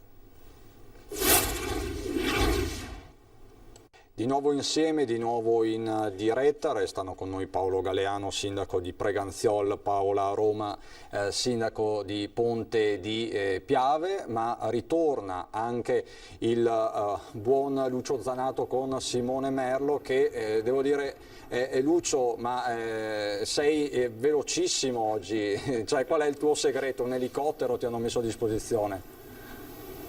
Dove ti trovi? Sei a... No, il mio segreto è da dire con Latuzzo, che essendo della zona, lui praticamente conosce tutte le strade e le stradine, per cui entriamo e usciamo. In questo momento siamo usciti dal percorso perché naturalmente è cominciata la gara, è cominciato a transitare il primo e dovrebbe essere qui il primo dei 140 atleti di questa tappa del Giro d'Italia, la stronca gambe, come l'ha detta più di qualcuno, e noi ci troviamo, diciamo, all'interno dell'intertempo, cioè che siamo pieni di soligo. Come vedete, questa è la macchina dei dei cronometristi, e quindi loro sono dentro con le cuffie a verificare i tempi, e qui c'è praticamente il primo intertempo per capire la velocità, la difficoltà di questa gara, e soprattutto naturalmente la bravura e la forza degli atleti. Ma io sono qui non tanto per farvi vedere la gara, che peraltro potete seguire naturalmente a chi ha l'esclusiva per la gara, ma per farvi vedere la gente, perché io volevo sentire la signora. Buongiorno signora, lei ha tutta la lista del Giro d'Italia, facciamo vedere, questa è passione, vedi Cristian, questa è assolutamente passione. È ereditata dal marito. È ereditata dal marito. Allora io chiedo a lei, ma secondo lei chi vince il Giro? Nibali, allora sì. Chi è il più bello del Giro? Questo me lo deve dire lei. Questo non lo so. Come non lo sa? Ce ne sono tanti di belli, tutti giovani. Ecco, meno male che ce ne sono tanti. Grazie signora. Senta, lei da quanti anni che segue questo Giro? Anni 65. 65. Senta, dal 65? Sempre. Qual è l'atleta che è rimasto nel cuore? Gimondi. Anche Basso magari. Basso e Volate. E Berz? Lasciamo perdere. Ma se andiamo un po' indietro nel tempo. Senta, ma allora, secondo lei Nibali, insomma, questa volta? Sì, adesso di questi qua. Ganna Nibali. No. Anche Ganna, sì, a livello di Nibali anche, ma... Senta, ma poi alla fine vinciamo noi, perché io ho visto volevo dire che ho visto tutta la gente veramente messa a vedere. Simone, dai suoni pare che stia passando il primo, comunque intanto noi ci vediamo qua, sì. Eccoli qua, ecco, sta passando inizio gara ciclistica, e quindi siamo assolutamente vicini. E stavo dicendo, allora, abbiamo vinto noi, nel senso che per mascherine, distanziamento e praticità e modo di gestirci e di stare, diciamo, lungo il percorso, io non l'ho visto. Siamo a posto. Insomma, anche vedo che tutti quanti hanno la mascherina. Diamo un buon esempio sia a tutta Italia ma a tutto il mondo, perché siamo insomma 200 paesi collegati, mica poco. Esatto. Grazie. E io adesso vado avanti, perché tra le altre persone voi dovete sapere che qui abbiamo una presenza importante, perché è il fratello. Senta, ma suo fratello... No, conosce nessuno. Ecco, ma lo conosco io. Senta, ma suo fratello segue il ciclismo? Ma quale mio fratello? Perché io ce n'ho tanti fratelli. Quello su. Non so dirle niente, diciamo, se lui diciamo, segue il Quello che giro. Parla molto su. Io penso di sì, perché diciamo che lui ha molta passione della bicicletta, allora, ma in questo momento non so se sia seguendo, diciamo... Altre cose da seguire? Altre cose da seguire, forse più importanti. Ci dica il suo cognome. Non so. No, il suo cognome. Il mio cognome? Sì. Stella. Ecco, avete capito? È il fratello del cardinale Stella, giusto perché così avete capito chi è. E devo dire che questa è anche la bellezza del nostro Veneto, della nostra Marca Trevigiana. L'umiltà e nello stesso tempo la grandezza di queste persone. Noi proseguiamo ancora per un paio di minuti, se è possibile, perché poi andremo verso Valdobbiadene, perché volevo sentire anche altre persone. Buongiorno. Ma lei il Giro d'Italia lo sta seguendo così per passione? Lo sta seguendo perché ha il fidanzato? Lo sta seguendo perché? Sì, è vero. Perché cosa? Se c'è una mia amica qua e sono arrivata per vederla, allora prima volta che vengo qua per vederla, allora sono contenta. Cosa ne pensa di questa gara, di questa festa? È la prima volta che la vede? Sì, è la prima che la vedo, allora sono contenta, sono un po' emozionata. Allora. Però devo dire che lei si è vestita si è coperta di rosa, quindi è naturalmente in tinta con... Sì, con lei.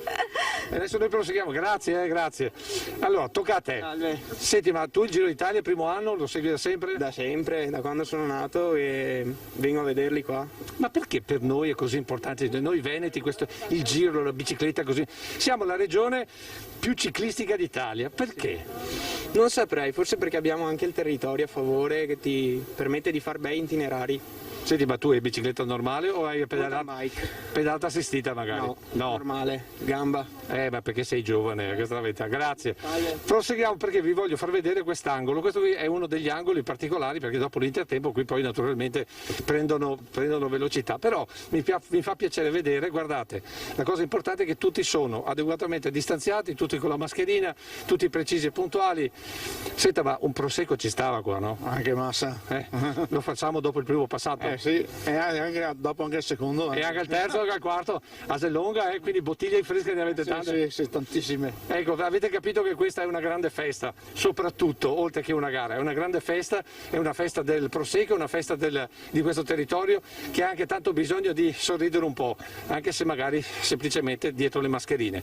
Adesso io ti ridarei la linea, Christian, perché noi ci spostiamo. Io spero di riuscire a fare un salto a Guia, che è un altro punto importante della gara, e se no ci vediamo a Valdobbiadene. Perfetto, Lucio, grazie mille, vai piano, andate piano tu e Simone Merlo, grazie davvero Lucio Zanato, maglia rosa della nostra informazione. Sindaco Galeano, fa bene vedere comunque queste immagini, fa bene al territorio.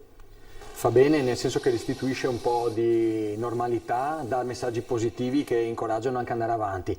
È una cosa a cui bisogna abituarci nei prossimi mesi e quindi svolgere le nostre attività in maniera normale, ma con tutte le precauzioni di cui si parlava prima: distanziamento, igienizzazione e mascherina.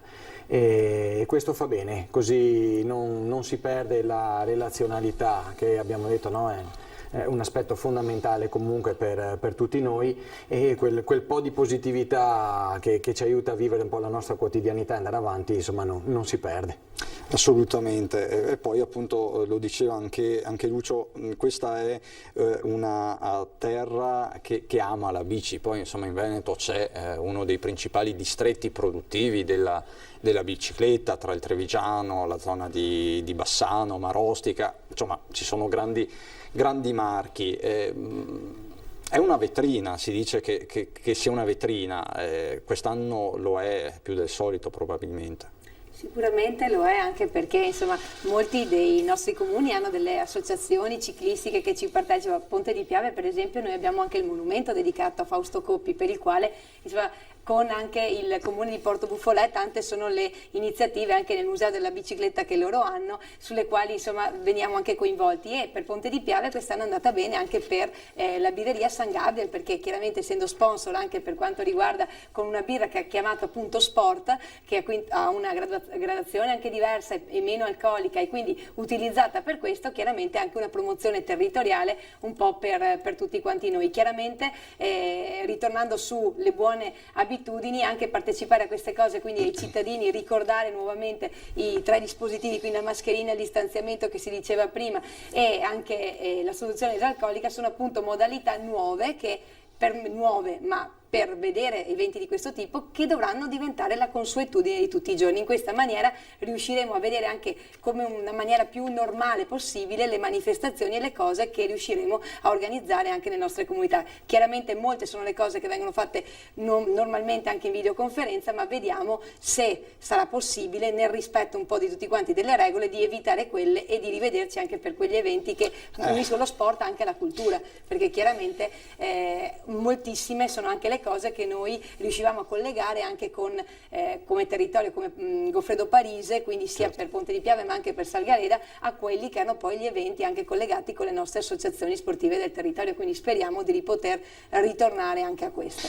Tra l'altro il tema dello sport e dei grandi eventi è un tema cruciale.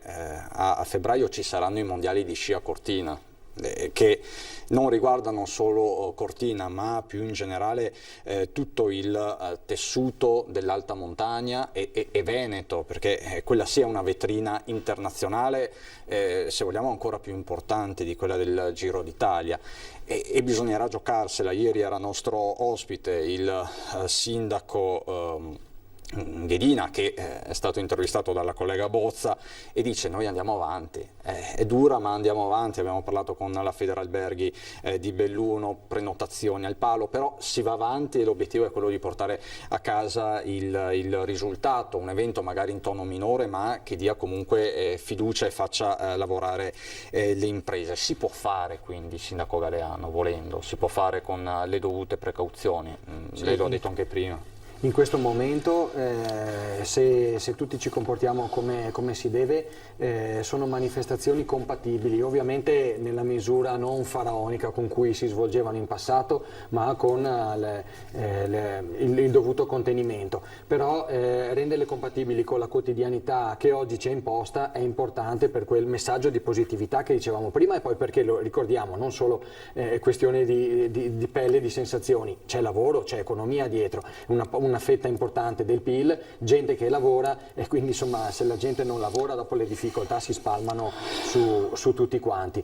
Ripeto, sia nelle nostre comunità in maniera assolutamente più ridotta rispetto agli eventi dei mondiali di Cortina o altro, ma si sta cercando proprio di andare avanti a organizzare, lo dico per noi, per la festa del radicchio, per il Natale, per la Befana, tutti quegli appuntamenti che sono importanti per stare insieme e promuovere il territorio e la comunità.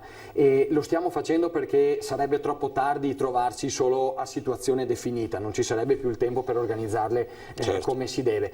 Se poi la situazione ce lo impedirà, insomma saremo tutti pronti in maniera responsabile a fare un passo indietro, però in questo momento penso che sia doveroso e obbligatorio prepararsi per vivere compatibilmente a quella che è la situazione del momento. Mi pare che a Preganzola resti anche la castagnata, sì, domenica che è un appuntamento 25, molto sentito, ci sarà per esempio. Appunto anche la castagnata, che ripeto è una delle tappe di questo percorso all'interno della comunità, e che appunto ci vedremo pur con tutte le misure necessarie quest'anno. Lei sindaco parlava di gente che lavora, e a proposito di gente che lavora saluto e ringrazio Matteo Ribon, che è direttore della CNA del Veneto. Buongiorno Ribon.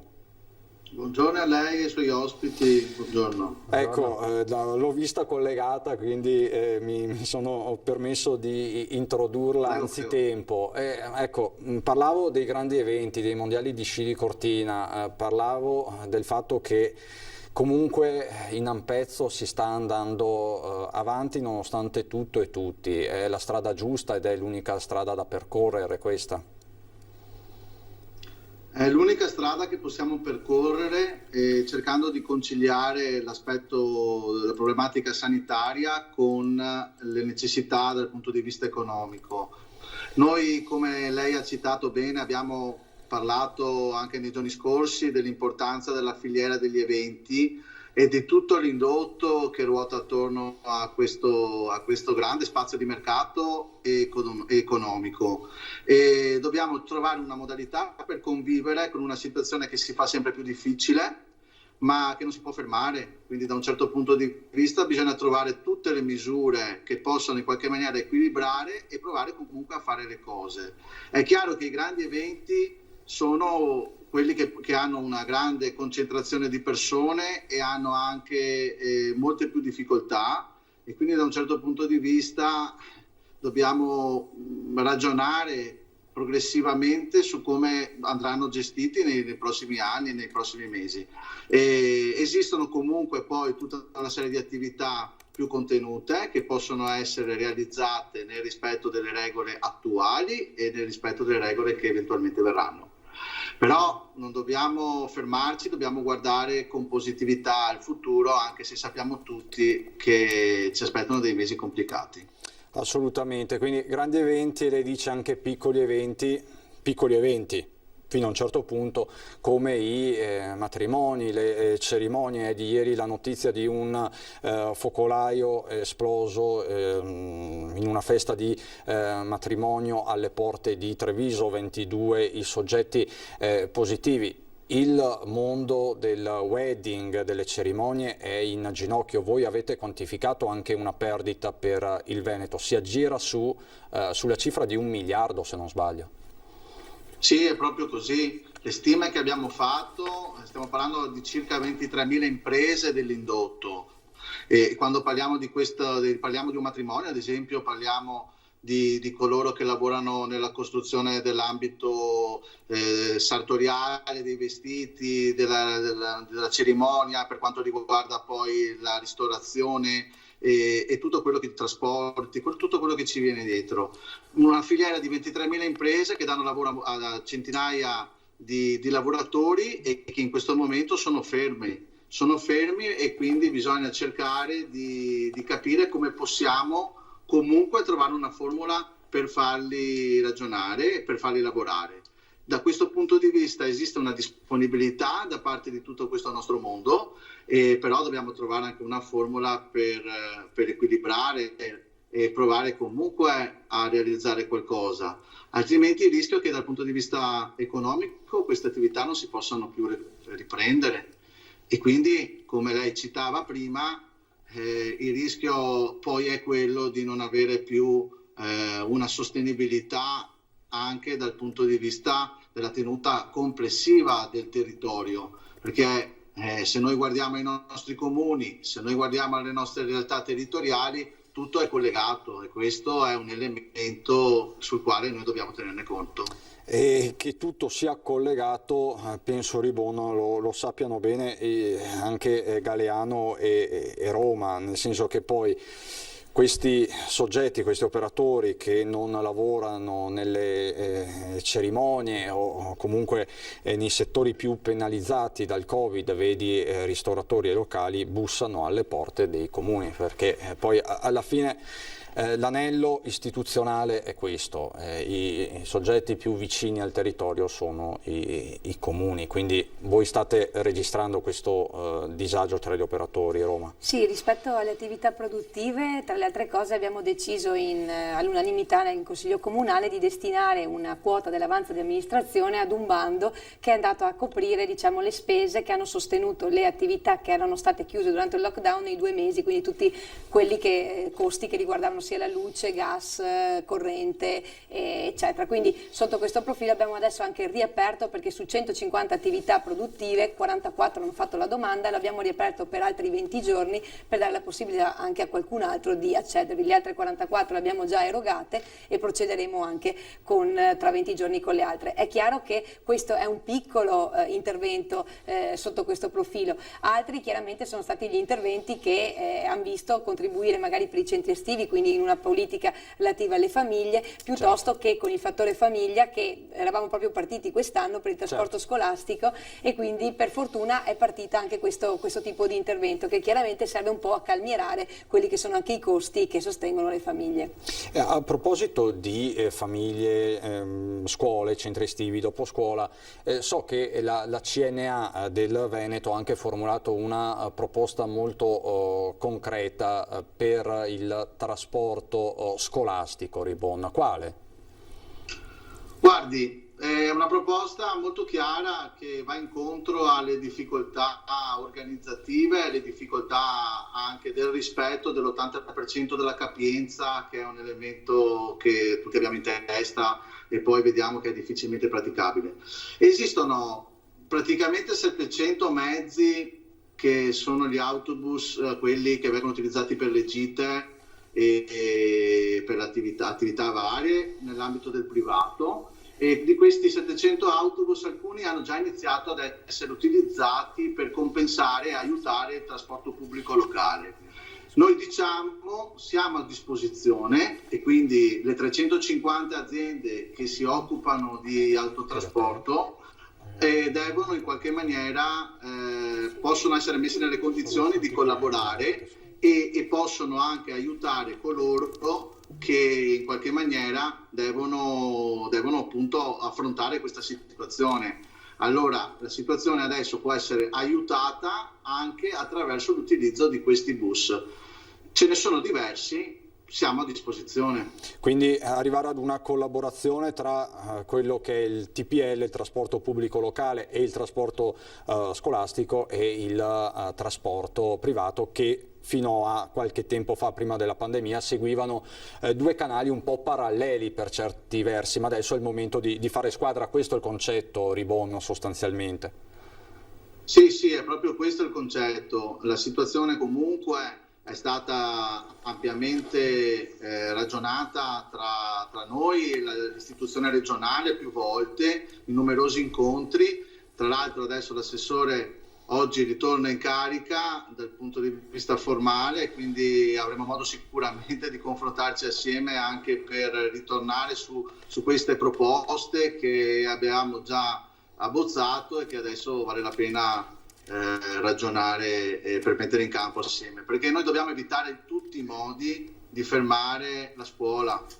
Certo. La scuola deve essere, è l'ultima che ha aperto e anche deve essere l'ultima in assoluto a chiudere, perché dopo dietro la scuola ci stanno le famiglie, ci stanno i lavoratori e ci sta il rapporto anche di tenuta un po' di tutto il sistema sociale. Assolutamente, tra l'altro il sindaco Roma mi diceva che già a Ponte di Piave questo sta avvenendo. Sì, abbiamo aggiunto, ci serviva un altro pullman proprio per il trasporto scolastico, abbiamo proprio fatto una richiesta e hanno fatto su 3 preventivi, abbiamo selezionato un'azienda che ci aiuta con i giri in più nelle corse, proprio perché abbiamo più ragazzi e per soddisfare anche quelle necessità delle famiglie abbiamo aggiunto chiaramente dal privato, paghiamo un autobus in più. Quindi per questa gestione. Anche spazi molto più ampi. Spazi molto più ampi nel rispetto chiaramente della normativa per dare tranquillità anche ai genitori e ripeto anche con la presenza dei ragazzi all'interno degli autobus che misurano la temperatura e che dicono ai ragazzi dove andare a sedersi proprio per dare ulteriore tranquillità sotto questo profilo.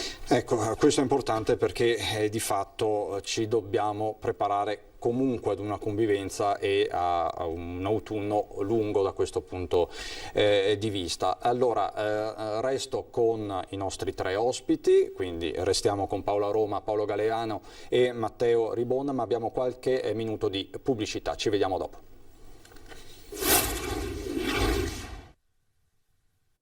Di nuovo in diretta con Matteo Ribon, direttore della CNA del Veneto, Paola Roma, sindaco di Ponte di Piave, presidente della conferenza dei sindaci dell'ULSS 2 Marca Trevigiana, Paolo Galeano, sindaco di Preganziol. Stavamo parlando di contraccolpi e di questa seconda ondata, cosiddetta seconda ondata di pandemia sull'economia, che poi sono effetti che i primi cittadini vedono proprio sul territorio. Queste sono ore anche cruciali e di tensione all'interno della maggioranza di governo su quello che sarà il nuovo DPCM atteso tra domani e lunedì. Si prevede un coprifuoco alle 10 di sera, uno stop parziale, non si capisce, alle attività di parrucchiera, estetista, alle palestre, quindi si va verso un ulteriore giro di vite. Ribon, come state vivendo queste ore, le ennesime di, immagino, preoccupazione e di incertezza?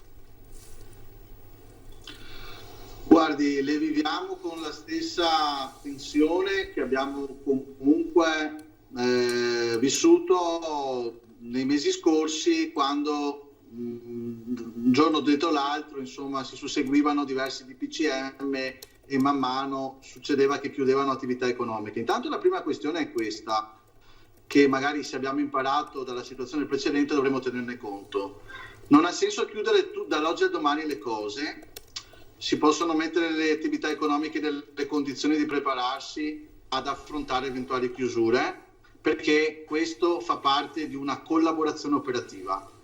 Per arrivare a questo bisogna interloquire con le parti sociali. Allora, se il governo per prendere determinate decisioni nel passato ha utilizzato lo strumento di interlocuzione con le parti sociali, è opportuno che anche questa modalità venga utilizzata e rafforzata in queste ore, perché se lavoriamo tutti per la stessa soluzione collaboriamo anche nell'affrontare i problemi e le conseguenze dei problemi. Il secondo elemento è la distinzione per Ateco.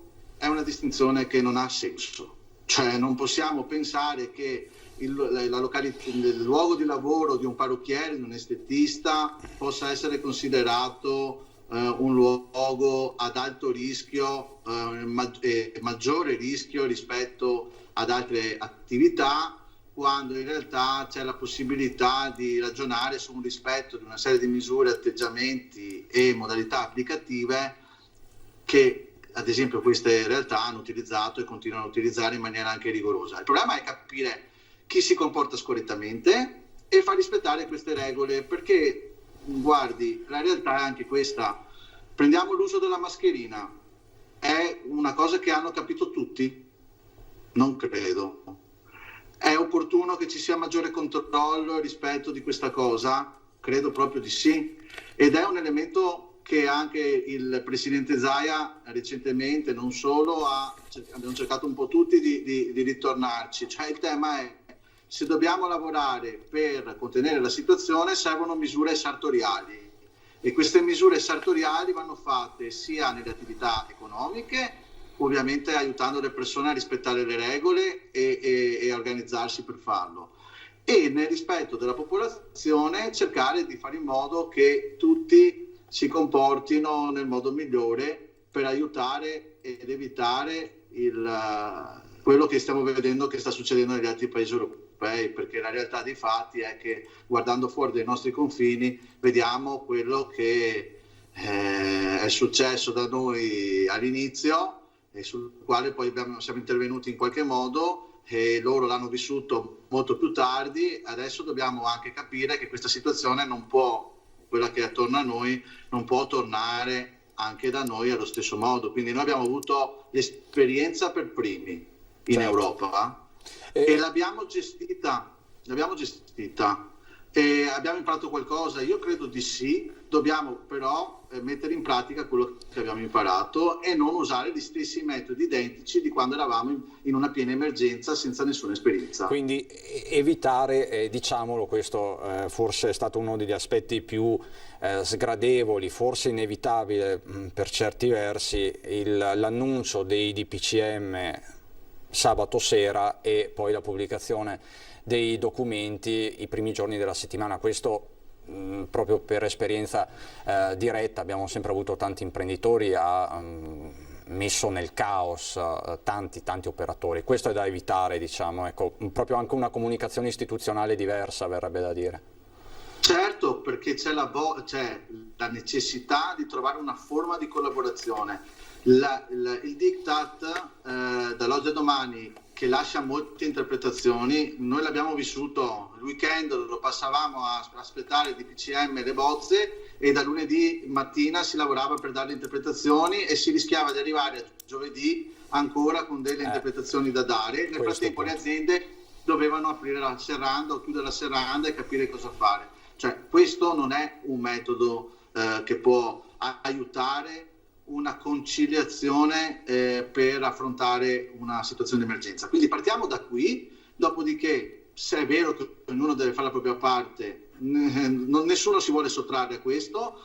Noi abbiamo un compito come corpi intermedi, e lo dice la parola, di associazione di categoria, di essere da cuscinetto tra le istituzioni, le imprese, i lavoratori e anche i cittadini, così come lo sono i sindaci, e lavoriamo tutti assieme per collaborare in questa operazione in cui uno deve scrivere la norma, l'altro deve cercare di interpretarla e gli ultimi devono rispettarla, però sapendo che arriva. E Ribona, le faccio un'ultimissima domanda, le chiedo se può essere proprio anche sintetico nella risposta. Se ci sarà un lockdown a Natale, come paventato dal virologo Crisanti, che cosa potrebbe significare? Che cosa significa per le aziende? È una domanda un po' retorica, me ne rendo conto, ma questa prospettiva che effetto le fa? Guardi, Cuba sicuramente il fatturato, una fetta consistente del fatturato di moltissime aziende del mondo produttivo, dell'artigianato e del commercio in generale. Rischiare di arrivare il 25 di dicembre a chiudere senza aver fatto delle azioni precedenti, senza aver trovato delle formule per, rischia di mettere in seria difficoltà tutta l'economia del nostro territorio. Però io dico anche un'altra cosa, e mi collego a quello che dicevo prima: possiamo ragionare su tutte le ipotesi del mondo, ma bisogna prepararle. E per prepararle è molto complicato e dobbiamo fare in modo anche di evitarle. Quindi da un certo punto di vista, se vuole una risposta secca, è un disastro se chiudiamo a Natale. Però da un altro punto di vista le dico, siccome la situazione sanitaria non possiamo permetterci che esploda e che ci costringa a chiudere in maniera indiretta lo stesso, affrontiamola assieme, perché comunque le cose di Natale non si fanno il 24. Certo. Cioè l'indotto del lavoro di Natale non si fa il 24, inizia fra 15 giorni, quando è finito il ponte, cioè dopo Halloween sostanzialmente succede che iniziano tutte le attività, qualcuna anche prima, però tutto l'indotto comincia ad assumere la sua forza operativa e produttiva e si va verso, diciamo, alle attività natalizie. Dobbiamo trovare la modalità per evitare una chiusura in un periodo così delicato. Chiarissimo Ribon, le do un'ultimissima notizia a tutti i telespettatori, ne abbiamo parlato prima dei mondiali di sci di Cortina. Ebbene, da lunedì in vendita i biglietti per le gare, un passaggio non scontato questo, quindi da lunedì 19 ottobre è possibile acquistare i biglietti per assicurarsi l'ingresso ai campionati del mondo di sci alpino in programma Cortina d'Ampezzo dal 7 al 21 febbraio. Siamo consapevoli del periodo che viviamo e monitoriamo quotidianamente la situazione, commenta Valerio Giacobbi, amministratore delegato della Fondazione Cortina 2021, avvertiamo tuttavia una responsabilità verso lo sport e verso il sistema Italia. Ribon, io la saluto con queste parole di Giacobbi. Grazie davvero, grazie a voi. Buon lavoro a Matteo. Grazie, buon lavoro. Ribon, direttore della CNA del Veneto. Sindaco Galeano, Sindaco Roma, mi sembrano parole di grandissima responsabilità quelle di Ribon. Dice: noi siamo pronti a tutto, ovviamente il lockdown deve essere l'extrema ratio, però insomma perlomeno avvisateci e costruiamo insieme un percorso anche alternativo. A Preganziol in questi giorni si è avviato un nuovo servizio che è in qualche modo figlio dei tempi, un figlio cattivo dei tempi, però insomma deve essere monitorato. Si è attivato uno sportello povertà, perché ovviamente la povertà è in aumento. È così.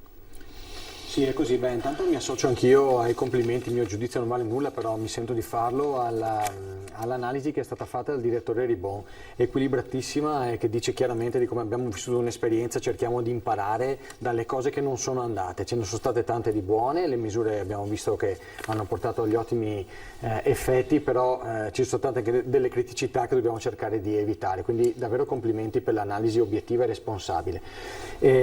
Questi tempi hanno fatto sorgere ulteriori necessità. Io ho sempre un dato in mente, che è quello che a Preganziol con i buoni spesa aiutavamo 15 famiglie in media prima della difficoltà emersa con la crisi sanitaria, su una popolazione diciamo di 17.000 abitanti.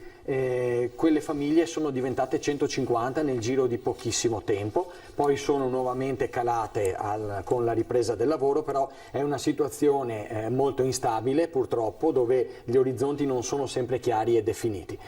Già a gennaio, sulla scia di un percorso che abbiamo fatto negli anni scorsi, stavamo pensando a una iniziativa un po' diversa. Negli anni scorsi ci siamo attivati molto su sostegno a famiglie, imprese, sotto varie forme, un po' con le modalità di erogazione di servizi, dall'altro punto di vista con sostegno economico mirato, e eravamo un po' scoperti, o meglio, abbiamo cercato di puntare poi la nostra azione anche su un ulteriore aspetto, che era quello delle situazioni già patologiche, ovvero dove la situazione economica di una famiglia, di una piccola media impresa diventa difficoltosa e difficoltosamente reversibile. Poi con la crisi sanitaria questa idea è diventata di strettissima attualità, e grazie alla collaborazione con l'OCC Trevigiano, i diritti del debitore, quindi l'organismo di composizione della crisi Trevigiano, i diritti del debitore, siamo arrivati a mettere in piedi uno degli strumenti previsti dalla legge 3 del 2012, la legge sul sovraindebitamento o salva suicidi. Quindi le situazioni a cui si va incontro sono proprio quelle di persone fisiche, famiglie o piccole e medie imprese, cioè soggetti non fallibili, non soggetti al fallimento, istituto giuridico al fallimento, e che si trovano però con una situazione di sovraindebitamento, non ovviamente su presupposti di colpa personale o dolo tantomeno, ma proprio per situazioni della vita. L'esperienza dell'epidemia, della pandemia sanitaria è una di queste occasioni alla sua massima esposizione, e in queste occasioni qui è facile che si determini come debiti contratti in un tempo di vacche grasse, diciamo così, diventino insostenibili per alcuni soggetti. Di fronte a questa situazione, chi ha tutta una serie di requisiti potrà recarsi allo sportello di Preganziol. Lo sportello di Preganziol è il terzo in provincia di Treviso, dopo Villorba, che si è attivato un po' di anni fa, ma che viene svolto con una modalità diversa, e quello di Cornuda, che invece è nato nei mesi scorsi con lo stesso ente nostro, e questi sportelli si rivolgono a tutto l'ambito circondariale del Tribunale, quindi è una possibilità aperta a tutti i soggetti che non solo a Preganziol vivono, ma anche nei comuni della provincia di Treviso. Ci si confronta gratuitamente con dei professionisti che sono registrati all'albo del Ministero della Giustizia, e qui partecipo nell'ente che è registrato all'albo del Ministero della Giustizia, e si ha appunto gratuitamente l'analisi sulla base dei requisiti per poter accedere a queste procedure che arriveranno a poter stralciare una parte dei debiti se il soggetto è meritorio, oppure a comporre un quadro di rientro molto dilazionato nel tempo e quindi sostenibile sulla base di quelle che sono le finanze tout court della famiglia, del soggetto, della piccola e media impresa. Molto chiaro, Sindaco. Adesso ritorniamo da Lucio Zanato per il Giro d'Italia, ma prima vorrei un'ultima battuta da parte di Paola Roma, proprio telegrafica, perché c'è tutto il tema delle disabilità che a lei è molto caro. Certo, sicuramente una delle cose su cui, in assenza della presenza degli insegnanti di sostegno, e quindi che non ci sono delle risposte, con i bilanci dei nostri comuni, quindi con la parte del sociale dei nostri comuni, viene fornita l'assistenza scolastica ai ragazzi con disabilità.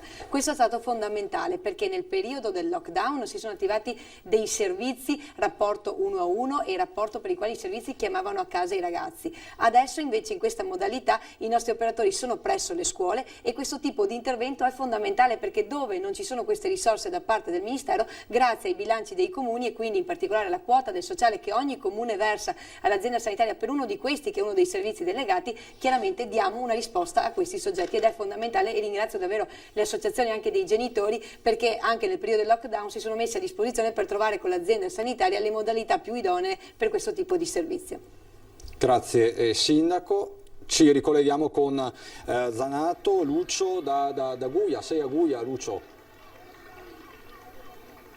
Sì, certo che sono a Guia, ma volevo farvi vedere quello che è, diciamo, la dotazione minima dell'appassionato del Giro d'Italia, ovvero il vestito per arrivare, diciamo la tuta per arrivare con la bicicletta nel posto giusto, al momento giusto, il panino che serve, perché naturalmente un po' di qualcosa da mangiare per rifocillarsi serve, il caschetto che non deve mancare mai, e la mascherina, che però la mascherina uno la deve tenere. Allora, intanto buongiorno, perché non corre il Giro d'Italia, visto che è vestito così?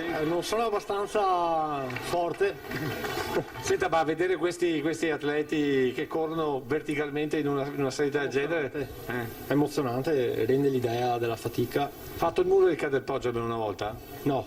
Meglio di no. No, arrivo da 60 km, un po' da distante, quindi non l'ho mai fatto. Perché uno deve, cioè perché? Che passione è la bicicletta? È difficile da spiegare, chi lo prova lo può capire, se no si fatica. Ci sono dei problemi di collegamento. Ecco. Qualcuno, no? È una bellissima soddisfazione. Ecco, aspetta un attimo che abbiamo un problema con lo zaino, grazie. Torniamo in linea. Ci vediamo oppure abbiamo qualche problema di collegamento? No, Cristian? adesso ti vediamo Lucio, vai tranquillo. Sì, perché voi dovete vedere, adesso faccio vedere con Simone, questa è la chiesa di Guia, questa è la salita, a seconda salita Stroncagambe, e qui siamo in mezzo alle colline dell'UNESCO, e qui naturalmente tra telefonini e gente che si parla, che fa i selfie eccetera, segnale non ce n'è tantissimo, però ci tenevo a passare da questa parte perché volevo farvi vedere come la gente sia perfettamente disposta a tutto. Guarda Simone, fai vedere, distanziati, con la mascherina, precisi, puntuali, insomma stiamo dando veramente un bel esempio di che cosa vuol dire seguire il Giro d'Italia con le regole. Quindi il nostro Presidente Zaia che dice mi raccomando tutti con le mascherine, tutti con le mascherine, anche il sottoscritto vedete, portiamo e diamo l'esempio proprio delle mascherine. Noi continuiamo perché facciamo un'altra battuta con un bambino con la mascherina, attento Simone che stanno... Allora, ecco come passa il nuovo... Allora, il bambino è un po' emozionato, e il papà? No, sono il nonno io. Ah, il nonno addirittura? Sì, sono cugino di Daniele. Ecco, e allora, emozione per questo Giro d'Italia? Beh sì, per fortuna passa ogni 2 o 3 anni, passa una volta, comunque è bene anche per la zona qua. Ecco, esatto. Per tutti. Lei è il produttore, giusto? No, mio figlio. Ecco, come sta andando? Ma insomma quest'anno bene, diciamo bene. Come era iniziato no, ma poi va bene dai. Speriamo che duri. Allora adesso noi proseguiamo ancora un attimo, facciamo passare un altro degli atleti. Voi sapete che ci sono anche dei diritti di esclusiva per cui in realtà noi non potremo neanche riprenderli durante la gara, possiamo riprenderli solo al parterre dove arriveremo a Valdobbiadene. Eccoli qua che, ecco, questo proprio è il vero simbolo, non so se avete notato, Prosecco e ciclismo. E Prosecco, sì certo, sempre. Ciclismo e Prosecco fin dalla nascita. Lei della zona è venuto qui? Sono della zona di Treviso, sì. Ecco, di Treviso? Ma perché hai scelto di venire proprio qui a Guia, cioè in questo punto? Qui a Guia perché siamo al culmine della salita finale della tappa odierna, quindi è il punto in cui pensavo di vederli meglio, poi mi sembra il posto adatto. Bene, secondo lei chi vince? Oggi io appunto a Ganna. Ah, Ganna. Sì, anche oggi Ganna. Senta, però in realtà vinciamo tutti noi perché io ho fatto tutto il giro fino adesso vado a Valdobbiadene, non ne ho trovato uno che non avesse la mascherina. Giusto, io vedo che la gente forse ha capito finalmente di mettersi la mascherina e di avere buon senso. Questo è l'importante. Grazie. E brindiamo quindi al Giro d'Italia. Grazie, ciao. È un po' dura brindare quando già la bottiglia è finita, ma insomma adesso vediamo se riusciamo a passare ancora un po' più in qua per far vedere un attimo, non so se Simone ci fa vedere Camalò, il paese di Adolfo Grosso, saluta il Giro, quindi diciamo che non sono solamente autoctoni da questa parte, però io trovo sempre qualche donna durante il percorso, giusto il tempo per chiedere, sono più belli o più bravi? Più bravi. Ah, non belli? Anche belli. Anche belli, quindi vale la pena insomma venirsi a vedere il Giro. Mannaggia, sempre. E anche con la mascherina. Ma lei corre? Ah, addirittura tu corri. Vieni più in qua, va? I bambini corrono. Ah, corrono. Senti, ma in questo Giro d'Italia secondo te chi lo vince, visto che tu corri? Filippo Ganna. Perché? Perché è bravissimo. E anche molto bello, magari. Sì. Viva la sincerità! E con questo io ti restituisco la linea perché so che la nostra diretta si conclude alle 2:30, però prima delle 2:30 vorrei collegarmi ovviamente dall'arrivo da Valdobbiadene. Perfetto Lucio, a dopo allora, grazie mille. Ringrazio anche Paolo Galeano, sindaco di Preganziol, Paola Roma, sindaco di Ponte di Piave. Grazie davvero perché abbiamo toccato tanti temi. Noi adesso andiamo in pubblicità e poi ritorniamo. C'è l'emergenza sanitaria, l'emergenza economica, l'emergenza sociale, ce ne sono tante, si affrontano tutte, c'è anche l'emergenza psicologica e fra poco avremo in studio uno psicologo, Michele Canilla, con lui faremo il punto. A dopo. Di nuovo in diretta, dicevamo, l'emergenza ha varie facce. Se di emergenza possiamo ancora parlare, visto che ci siamo ormai in mezzo da mesi, momenti altalenanti, ma insomma probabilmente non è più nemmeno un'emergenza, però di fatto tante emergenze, sanitaria, sociale e anche psicologica, perché tutta questa pressione, tutta questa ansia, possiamo chiamarla ansia da Covid, crea danni. Per questo sono qui con il nostro nuovo ospite Michele Canil, che è neuropsicologo e psicoterapeuta. Dottore, buongiorno, grazie per essere qui con noi. Possiamo parlare di ansia da Covid? Possiamo parlarne, tant'è che insomma molti ordini hanno cominciato proprio a creare questo neologismo. Sicuramente è una situazione che ha su più fronti reso difficile il quotidiano, reso difficile un po' l'aspetto mentale della vita, che è quello della serenità di base e di altre caratteristiche che ci fanno vivere in modo consono. E quindi si può parlare di ansia da Covid, soprattutto da questo timore che tastiamo noi professionisti rispetto ad un nuovo possibile blocco, lockdown e quindi isolamento sociale soprattutto. Ecco, quindi diciamo che per farlo però c'è bisogno anche di un sostegno. Quando una persona non ce la fa da sola deve chiedere aiuto, bisogna saper chiedere aiuto. Bisogna saper chiedere aiuto, bisogna provare ad aiutare chi vediamo che magari non riesce a chiedere aiuto, questo per evitare un po' ciò che è successo quest'estate, cioè che nel post-lockdown moltissime persone hanno chiesto aiuto un po' in ritardo e lì dove alcuni anche disturbi proprio patologici si sono acutizzati. Ma insomma potremmo fare davvero molti esempi.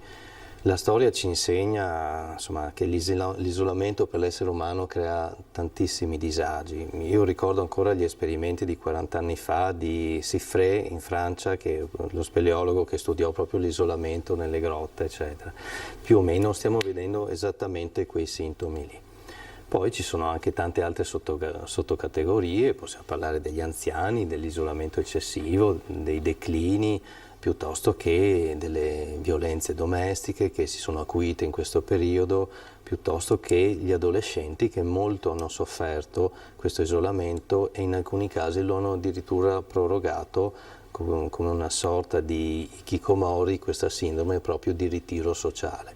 Quindi ci vuole molta attenzione, ma da parte di tutti. Ecco, spieghiamo bene questa sindrome di cui tanto si parla.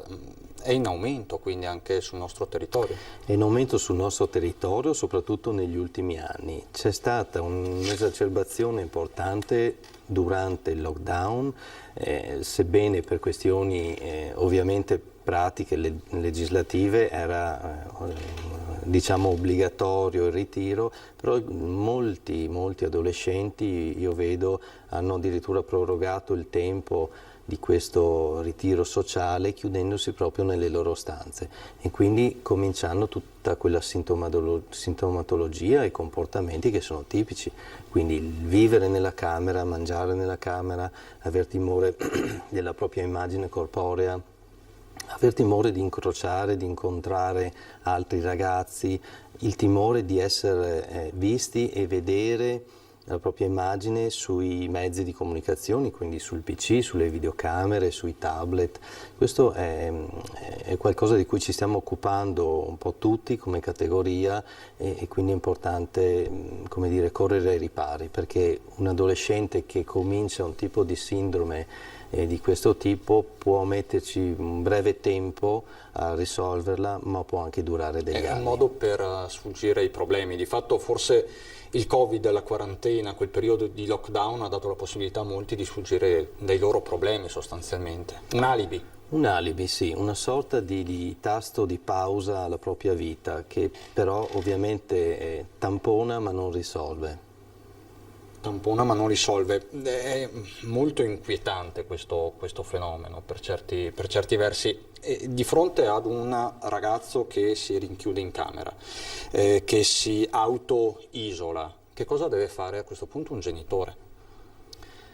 Beh, vale sempre la regola del dialogo, quindi provare ad iniziare a parlare di questo comportamento tentando di non essere accusatori con loro, perché in fondo è un segnale di sofferenza, no? Che stanno dando. Nessun ragazzo, nessun adolescente è contento di trovarsi in questo tipo di sindrome, quindi partiamo dal presupposto che c'è il dolore, c'è il dispiacere, c'è l'aspetto della vergogna. La vergogna che come dire, riguarda sia aspetti più relazionali, di immagine di sé, ma spesso è proprio localizzata anche nel corpo. L'adolescente, tutti noi da adolescenti abbiamo un corpo che si trasforma e cambia, presentarlo agli altri diventa sempre un argomento importante, l'adolescente comunica col proprio corpo, ma anche il fatto di non riuscire per un determinato periodo a presentarsi, a farsi vedere e ad accettare anche questo cambiamento può provocare una sorta di meccanismo di difesa tale per cui ci si distacca completamente dal mondo.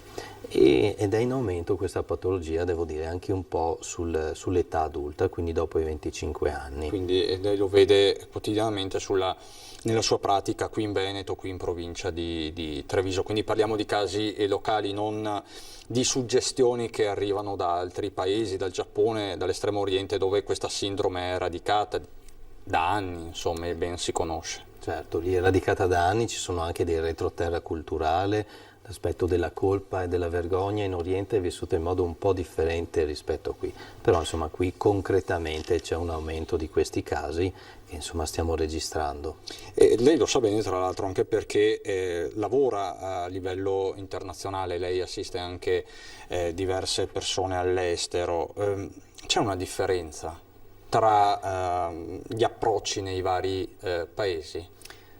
Sì, ci sono delle differenze sostanzialmente dovute o al tipo di cultura a cui si appartiene all'estero, quindi al modo in cui diciamo, queste restrizioni sono state attuate, presentate, ma anche proprio una sorta di retroterra culturale differente. Io vedo nei paesi nordici con cui ho a che fare a volte, l'Austria, la Germania, il Belgio, l'Inghilterra, come dire, hanno un retroterra culturale per cui la socializzazione viene vissuta in modo diverso, con sfumature diverse.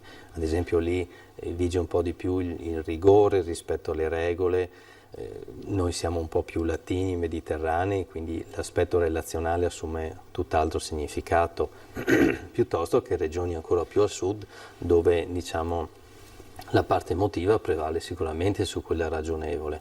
Però ecco, rispetto al ritiro sociale, io credo che proprio la fascia centrale d'Europa ne risenta un pochino di più. Quindi diciamo che anche nell'affrontare questa emergenza psicologica c'è un fattore comunitario, identitario, territoriale. Territoriale assolutamente, il territorio in fondo è un po' la famiglia più grande a cui ci riferiamo ed è anche quello che in qualche modo ci prepara con degli assunti generali, cioè esistono delle regole, delle tradizioni e queste hanno una ripercussione. Tutti noi abbiamo dei costrutti, cioè dei pensieri che riguardano proprio il territorio in cui viviamo. Ecco, quindi i veneti, che appunto sono famosi per la loro caparbietà, la loro anche resilienza per certi versi, come si stanno comportando? Allora, io noto nei veneti alcune caratteristiche che tutto sommato, devo dire, vedo nella quotidianità, hanno anche giocato un ruolo favorevole. Ad esempio uno dei valori che sono condivisi qua è la capacità individuale di farcela da sé, di arrangiarsi, quindi un po' l'autonomia e il pensiero individuale che contraddistingue un po' anche tutti i lavoratori, lo stile, la cultura veneta, in un certo senso ci ha attivati durante anche il lockdown. Questo ha fatto sì che per la maggior parte delle persone non ci sia stato un blocco anche della propria attivazione personale, della propria quotidianità, ma a un certo punto tutti si sono messi all'opera. Altri paesi hanno caratteristiche diverse, non solo, ma diciamo culturalmente il chiedere aiuto, il condividere diventa più importante rispetto al cavarsela da solo e quindi questo è un primo aspetto che io ho notato essere molto caratteristico del nostro territorio. È penso un aspetto molto interessante questo, poco indagato, però sicuramente anche questo fa la differenza. Dottore, qual è la categoria a maggior rischio ansia da Covid? Le mamme preoccupate per i figli che devono andare a scuola, gli anziani, qual è? Oppure semplicemente, ne abbiamo parlato per tutta la mattina, gli operatori economici che rischiano di perdere il lavoro di una vita? Senz'altro in questo momento, almeno per quel che è la mia possibilità di tenere il polso della situazione, sono le categorie diciamo di tutti i lavoratori, quindi la fascia centrale, perché qualcuno comincia a temere una possibilità di chiusura delle aziende, delle attività. La categoria delle mamme sicuramente, ma le possiamo anche ben comprendere, queste nuove normative per mandare i bambini a scuola nella prima infanzia, nell'età diciamo delle elementari, ma anche delle medie e delle superiori, desta molta preoccupazione. La questione del tampone, il timore, verranno a casa mio figlio, il pediatra sarà attento oppure mi manda subito al controllo. Ecco, si genera sicuramente un lavoro di preoccupazione, no, quotidiano all'interno delle mamme. È certo che la rassicurazione può arrivare fino a un certo punto, nel senso che possiamo rassicurare un po' tutti le nostre mogli, mamme, eccetera, anche professionalmente, però bisogna anche stare a dei parametri che ci hanno dato e quindi in base a quelli ci si muoverà. Certo, l'idea di molte mamme è mio figlio comincia le scuole elementari piuttosto che le medie, non so se le finirà, non so come le finirà, non so se dovrò stare a casa per i compiti, quindi quell'aspetto di maternage è un po' dubbio in questo momento, cioè quanto mi devo occupare lui, non servirà, ci sono molte incertezze. E di fronte a questo quadro, diciamo con un lockdown della scuola, per quello che ci dicevamo prima e per quello che lei ha detto adesso, sarebbe veramente un dramma. Verrebbe a mancare quel fattore relazionale che di fatto tiene in piedi un'intera generazione. Questo è molto importante, sì. Diciamo che le funzioni della scuola secondo me sono anche più ampie rispetto all'insegnamento, cioè i bambini nella scuola fanno un grandissimo esperimento di vita che sono le relazioni e proprio queste potrebbero venire a mancare. Però insomma voglio anche lasciare un messaggio positivo, cioè non disperiamo, i bambini sono bravi, hanno un'elasticità che è molto più ampia di noi adulti, quindi potranno recuperare in qualche modo con le dovute attenzioni. Questo chiaramente costerà della fatica ai genitori anche. In grafica abbiamo vivere nell'incertezza, questo è il titolo, ma guardare al futuro si può. Si può vivere nell'incertezza e guardare al futuro contemporaneamente? È un'operazione un po' complessa per l'essere umano, perché dalla certezza generalmente scaturiscono dei pensieri sul futuro, altrimenti sono due meccanismi che nel nostro sistema nervoso centrale sembrano andare un po' in contrasto. Sì, io dico dobbiamo provarci perché in questa fase si cerca di fare rete tra noi, nella comunità, tra professionisti anche, un po' tutte le categorie. Quindi guardare al futuro ha un grande significato se c'è la speranza di riuscire a riparare le cose, che i figli riprendano la scuola un giorno, che tutto riprenda un po' come prima. Quindi ci deve essere e bisogna coltivare a questo punto una prospettiva. Dobbiamo. Senza l'idea del futuro l'essere umano si blocca. Questo lo sappiamo studiando da anni le depressioni, e quindi l'idea del futuro disegna una possibilità di andare avanti nella vita. Dottore, la ringrazio, grazie a Michele grazie a voi. Canil, neuropsicologo e psicoterapeuta. Quindi c'è bisogno di andare avanti, c'è bisogno di positività e a proposito siamo collegati perché è stato velocissimo, un quarto d'ora fa era, eccolo, è pronto, adesso è a Valdobbiadene. Lucio, sei arrivato, il tuo Giro d'Italia, la tua tappa l'hai vinta, tu e Simone Merlo vincitori assoluti. Beh, direi proprio di sì, perché vincitori del Giro d'Italia, come vedete siamo arrivati a Valdobbiadene, qui siamo all'interno del parterre. Simone è stato bravissimo perché voi dovete sapere che io corro, ma lui ha anche lo zaino della trasmissione, scusate vi do le spalle, ma stiamo arrivando esattamente dove c'è l'arrivo, dove sono già transitati molti atleti, ma soprattutto dove c'è tanto entusiasmo per questa tappa del Giro d'Italia. Una tappa importante perché è una tappa, oltre che per essere una tappa diciamo così, diciamo atleticamente importante, è una tappa altrettanto importante per questo territorio. L'abbiamo sentito ovunque, è una tappa importante perché in questo momento di coronavirus era importante portare un po' di positività, l'hai detto anche tu durante la diretta, io ho sentito finalmente un po' di positività nella gente, un po' di ottimismo, chiamiamolo così. Simone, vieni avanti perché abbiamo dell'altra gente che sta arrivando, e quindi questo ottimismo è fatto anche di gente che, come vedete, si sta sorseggiando un prosecco mentre sta guardando gli atleti che stanno arrivando, ed è fatto anche di questa festa. Se Simone magari si alza così fa vedere che cosa è la piazza di Valdobbiadene oggi rispetto a quello che era ieri, si capisce esattamente che cos'è, diciamo così, il circuito del Giro d'Italia, che cosa vuol dire, che cosa movimenta. Abbiamo visto passare degli elicotteri sopra, 200 paesi collegati, quindi un'immagine delle colline UNESCO davvero importante, davvero unica, un'occasione proprio per dare l'ottimismo a questo nostro territorio, dare l'ottimismo un po' a tutti quanti.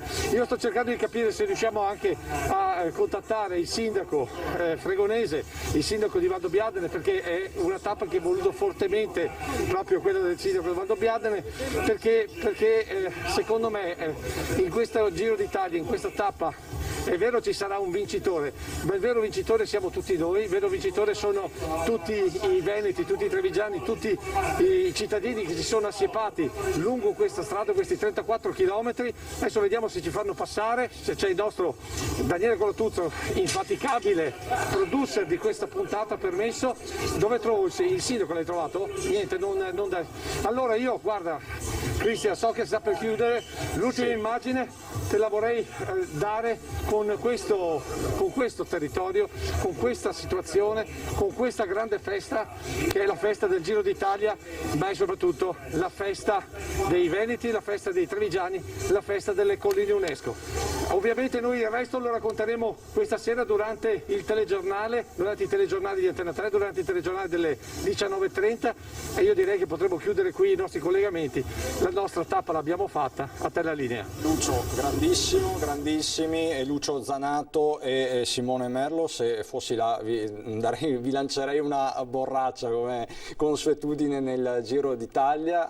Veramente grazie perché ci avete trasmesso emozioni positive. In addirittura d'arrivo è stata una giornata molto intensa, è stata nominata la nuova giunta velocissimamente perché mancano pochi secondi. Vi ricordo le deleghe: Elisa De Berti resta assessore ai lavori pubblici, all'infrastruttura e ai trasporti, è la nuova vicepresidente.